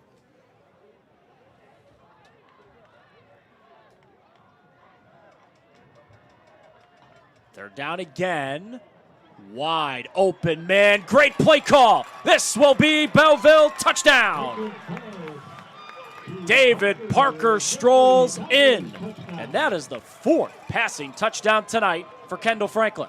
So Kendall Franklin has done what he has been expected to do. Nice play. David Parker gets it on the outside, then runs right to the seam, and it's a quick dash to the end zone. Just really a tough night for him because they score here. What is this? They're gonna go for 2. Yeah, they're gonna go for 2. They've done this 2 other times tonight. Yeah. Franklin, they fake the pitch to him and see a stroll into the end zone for 2 points for Trey Britton. That's a wrinkle, and I wonder if Belleville maybe didn't want to put that on film before the playoffs. Look at this. I mean, good execution. They run a lot of those plays that you see the Lions run, little misdirection stuff, and 28 points against any other team. It's pretty doggone good. Howell has their number, has been very physical, very physical. They run it, 95% of the time? I doubt that you're going to have a team that's going to be this effective against them. So Belleville's chances are good, but, man, that Howell team tonight has flexed their muscle. Hey, to your point, this is a season high for points against Howell, and their defense the last couple of weeks, they've still only given up 12 points per game this season. But Howell gave up 27 points to Brighton last week, and now the 28 points to Belleville this week. Let's see if James Graves tries onside. They tried it to start the game. The pooch kick here.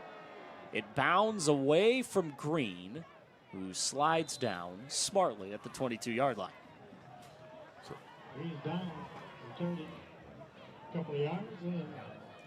Howell leading the ball up by 3 scores with still 5:15 to go in this KLAA championship game. Again, thank you to our friends at Belleville Lake Dance Company for helping bring you this broadcast tonight. It's a gorgeous brick building on 500 East Huron River Drive with hardwood floors like on Dancing with the Stars. Go check them out. Phone number 734-787-0018. And you can also find them at BellevilleLakeDance@gmail.com. Still the 3 timeouts left for Belleville. They are down by 22, so let's see if and when they use them. Well, they're going to use one here. They called timeout before the Howell play.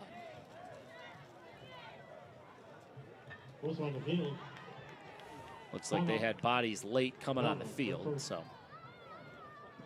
You know, this is a cool moment. We've gotten to see a lot of Howell guys shuffle in and out of the game. And when there are great programs like Howell, there are players who are practice squad players. There are guys who are special teamers who work just as hard but who don't get the limelight. So maybe you're watching this game and going, okay, 3-touchdown game, 5:13 to go. Let's just run out the clock, right? What matters here? But, Eric, it's important to remember for all those guys on the Howell bench, the guys on the Belleville sideline as well, guys who have been working hard in practice, get their moment in the sun right now, and they deserve it. That's a good one, yeah. I think it's important to do that on both sides. Last regular season home game, if you're a senior that doesn't start, good opportunity for you to get out there and play. And for Howell, you know, it's just you don't want anybody to get hurt. Yeah. Because this thing for Howell, it has to run the way it runs with the personnel that they have. The good guys, the good, solid senior football players, and those juniors that contribute. Barb will give it. Belleville and Howell have seen a lot of different buddies cycle through running the rock tonight. We've seen Palmer Van Devin carry the ball a bunch on these last couple of drives for Howell. Cool story there. Junior who battled for the quarterback spot this year. Preston Barb was the quarterback last year. He's the quarterback again this year. Palmer may be the quarterback going forward. He's just a junior. Preston's a senior. But Van Devin moved to skill positions this year. Coaching staff and team have loved his buy-in.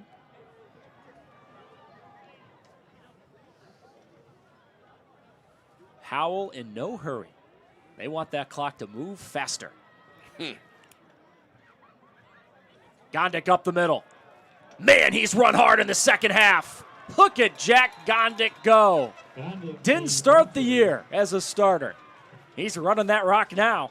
I mean, just flawless execution by that offensive line. We haven't said their names enough, but my goodness. 45-yard line, 1st and 10, Highlanders. The Howell offensive line, solid.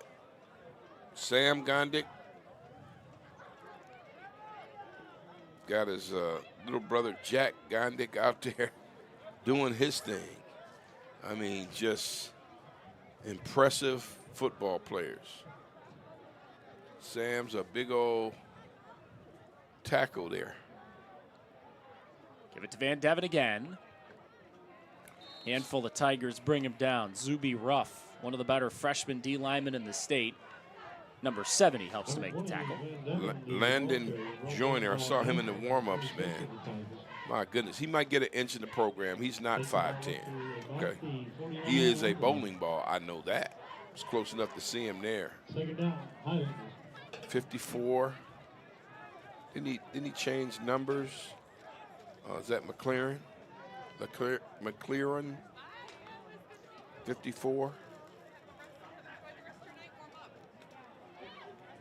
Gain of 5 on that first down play. We are under 3 minutes to go. As Howell's about to celebrate a conference championship again. Gondik running. Still just a sophomore. They got a lot of tread left on those tires. Rest of the season, the next couple of years.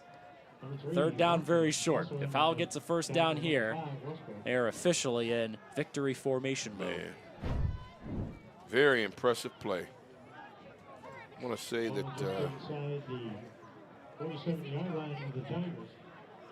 62 is Nate Rogowski. I think he is the center. Senior captain center at that. Man, my goodness, man. They've got the pieces here to make a run to Ford Field, and running this offense the way they did tonight, man. Palmer Van Deven's got the first down. And if it wasn't official before, it's official now. The Howell Highlanders are about to be KLAA champions again. Back to back. And the way they've done it, they put an extra T on the end in their victory. Because that power T, they're getting it done. You got to say so much, too, about we were there week 3 when Howell at home lost to Northfield and scored 7 points. A night where it was just odd. They threw on the first play of the game, which they've thrown it 3 times tonight. They lose that game, but Brian Lewis, their coach, said, after that Northfield game, back to basics. We got to go back to who we are. And who they are is runs like this. Jack Gondik stayed on his feet. They ain't quitting. And Jack's going, no, you got to be kidding me. If I don't run into my blocker, it's a touchdown. 10th grader, sophomore, running like this. And the Belleville defense was fooled. Gondik had the ball. He was 20 yards down the field, and they were still trying to figure out who had it. This is one of those things, and you see the Belleville sideline, there's a bunch of guys kind of dapping each other up. These are some seniors probably getting together, because that's a bad one, by the way, when it's your last home game of the regular season. Palmer Van Deven, the converted quarterback, now running back, is in. It's a 50-plus burger for Howell. It's 56. Wow. Yeah. Palmer Van Deven is in. And now that is the 4th different Howell Highlander to score. Stack, Farin, Kish, and Van Deven have all found the end zone. Now, I'm going to say right now that maybe Brian Lewis, the head coach of Howell, the football etiquette thing, take a knee. You don't have to score again. You've doubled us. 59-28. Now I got to see how things go in the handshake. Yeah, Howell keeps on playing as Belleville had the 2 timeouts left but wasn't taking them. So yeah, it's always a delicate balance there for sure. Let me ask you this. How, what's your take on it? Are they do you take the stance, hey, take a knee, it's already over? I'm the play-by-play guy. It's not my job to give opinions. Well, It's not my job to give opinions. Okay, well, hey, I'll take it. Okay. I'll take it. I don't even have any qualms about it. At this point in stage of the game, I think at the high school level, the guy who just scored the touchdown as a backup, they're probably trying to get him reps. So I think that's the thought process. But I can definitely see any Belleville fans going watching. Game's over, guys. But I can see both sides. To be fair, and I'm gonna give you this side from my unadulterated point of view. You're up. You put up as we said, the 50 burger, half a hundy, whatever you want to call it. Enough. Are you trying to get 100? Then folks say, hey, they're out there. We get it. Belleville is going to return this one. Trey Britton was close last time to breaking it. Charles Britton III tackled shy of the 30, and Belleville offensively is going to get a few reps here. And they do have 2 timeouts left. Opportunity to run a 2-minute drill, I suppose. Again, both these teams don't know who they're going to play in the playoffs. That selection show on Sunday, 5 o'clock. You can watch it on MHSA.tv. You can find the link on the MHSA website. The show is aired on NFHS, which is where also the state finals will air this year on those Friday and Sunday, the 28th and 30th in November. Kendall Franklin back in the field. A couple more snaps for the Belleville offense before Howell celebrates another KLAA championship. Franklin, throw. Morris got popped. They've been working that sideline. And Morris out of bounds, but a strong hit on that play. Wyatt Mitchell, number 31, one of the guys making the tackle. So in case you're watching this broadcast and you want a high-level production of your team's playoff game coming up, or you want basketball, hockey, volleyball, whatever the case may be going forward, follow us on social media. Reach out, info@theprepsports.com. We are ready and available for any and all playoff broadcasts coming up over the next few weeks. And the projections give us some juicy matchups starting next week. Would love to cover your team next week. Long throw, a pop fly that's caught. Franklin found his man. And it's first down and more for Logan Wade. Franklin's pass is complete to number 10, Boyd. Beg your pardon, that was Khalil Boyd who made the catch. Logan Wade was out there blocking. 14, Burkett. See what Coach Norman, he's been posted up around the 30, his own 30 for a little while here. Probably knowing him, he's seething, but he won't let you see it.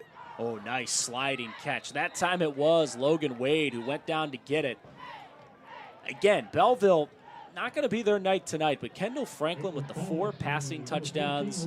Belleville has showed signs that could be good for them going forward. And they're going to use those timeouts. Not going to take them home. Nice reception there. Impressive play by the Highlanders. What more can you say? They have been solid. They brought a good crowd here to Belleville, and most of them have stuck around. The student section is singing "Na na na na, hey hey, goodbye" to a Belleville student section that they left 20 minutes ago. Well, I think that when you get a chance to beat the team that's been a perennial power over the last 5 years, maybe even a little bit more, because you mentioned the quarterback that had forgotten all about that played here at Belleville before Bryce Underwood. Christian Dew Reed. Where did he end up? I forget the school. He did play college football. I forget where. I mean, was it Western? It was not Western. It was not a Division I program. I'm thinking Rabowski. Franklin pump. Incomplete. He was hoping for Boyd. Coverage on the play by Wyatt Mitchell. Just some impressive impressive execution, nice plays that started off. I mean, their game plan is exactly what they've done. Physicality. We run a power tee. This is what we do. We introduce ourselves at the coin toss. This is what we're going to do all day. Now, have you studied enough? But are you physically ready? And they did that. And they kudos to the entire Howell staff. They did a good job. Franklin, toe tap, and catch. Well done. Logan Wade out of bounds. I wonder here, honestly, if Belleville doesn't trot out the kicker James Graves at some point just to get him loose and try a longer field goal when they may need him coming playoffs next week. The reason Belleville is operating like this is they're trying to get some reps here. Live one before the playoffs, and candidly, when Howell kept playing the game late, I think Belleville thought, okay, well, we'll approach it the same way. I don't blame them. Interesting. Franklin on third down. Throws over the middle. That's caught. Won't go down. It's Belleville touchdown. The second of the half for David Parker and the fifth of the game for Kendall Franklin. Solid. Nice way to end the game for Belleville. They got 34. Not a 20-point touchdown indeed, but a touchdown nonetheless. And great execution there. Keeps things going. So Belleville has shown they can march down the field and score a touchdown. Yes. They had an extra point blocked earlier. Ever since, Belleville, most of the time going for two. Franklin throws, and that pass in the corner is caught. Great throw, better catch. Dylan McMullen, how about it? Here's a kid who is happy to get a score. Good play.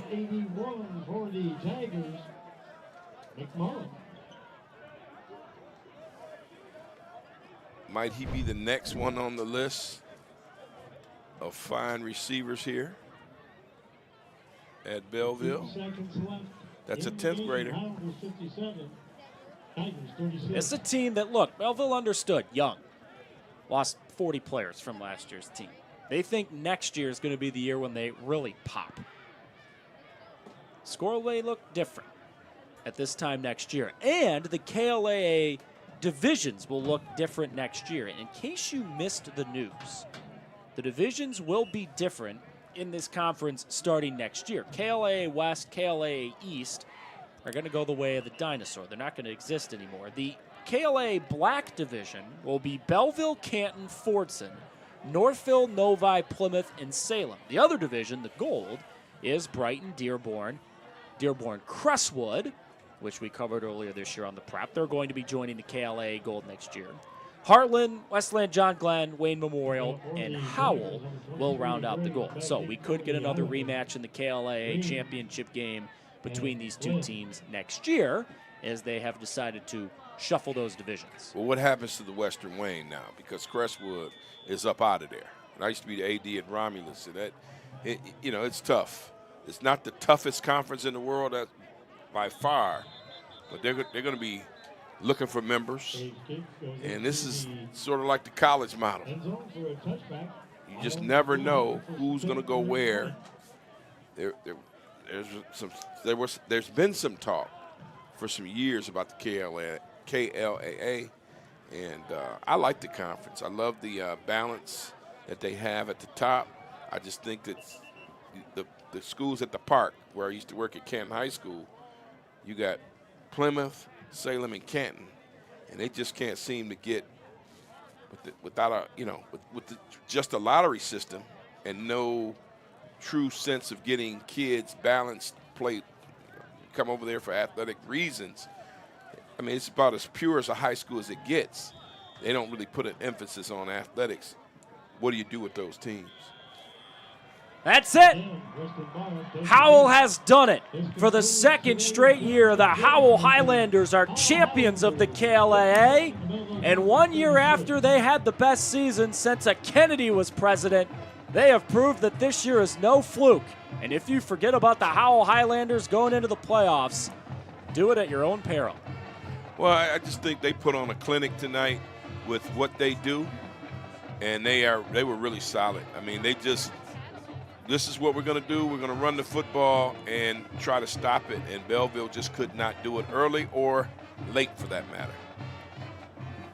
Howell puts up 57 points. An offense that coming in was averaging 43 points per game in their 5 games since they lost to Northville. That's a new season high for points. They also gave up a new season high for points. Belleville still scores the 36 as Kendall Franklin throws for 5 touchdowns. Usually, if you throw for 5 touchdowns, you're our G of the game. But I think Christian Farren is about to be our G of the game today.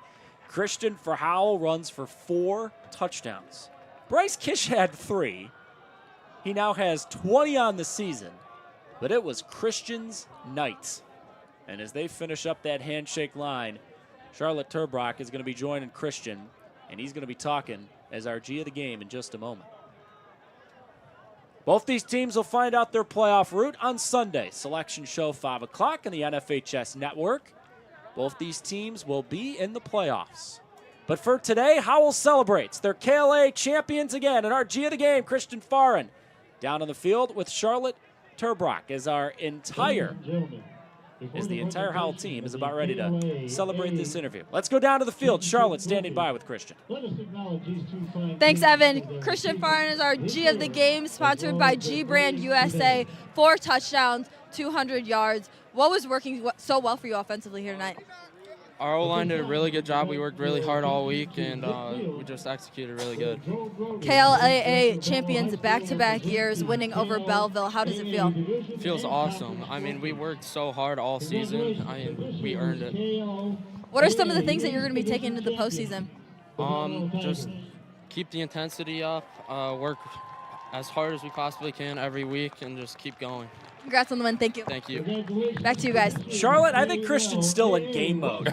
That was the most intense post-game interview I've ever seen. I think he wants to rerun that interview back in like 20 minutes when the game adrenaline has wearing off. Good for you, Christian. You know, if I was his team, man, loosen up, dude. It's all good. You got the dub, and now it's time for, hey, win or go home, and I'm looking forward to it. This was an impressive win by Howell. The Highlanders just, nearly put up 60, and they're tough. They are a physical, just strong football team. And if I'm Belleville, I'm not hanging my head. I got 36 on me. You know, I scored 36 points. We just have to tighten up some things defensively. We're still a team that is formidable as it goes from October to November as the calendar changes. Season's not over for both of these teams, but a statement was made tonight. I'm sure there's a lot of people who are going to be checking scores on their phone tonight and going, wait, Howell did what? 57 points on the road in a championship game. And as you can imagine, there's a lot of highlights to sort through from this game tonight. Our G of the game, Christian Farren, runs for 4 touchdowns. Bryce Kish runs for 3. Preston Barb had a big touchdown pass for Howell in the game. Palmer Van Devin got on the score sheet late. Jack Gondik had a bunch of big runs. Was this close to breaking one in the fourth quarter. A lot of highlights offensively for both teams. And I'm sure, Eric, there's going to be a lot of teams who are not ready and not happy if they got to face Howell in the playoffs. Well, if I'm Belleville, I'm not even looking down on the far end where right now where Howell is celebrating. I'm just trying to get through Monday.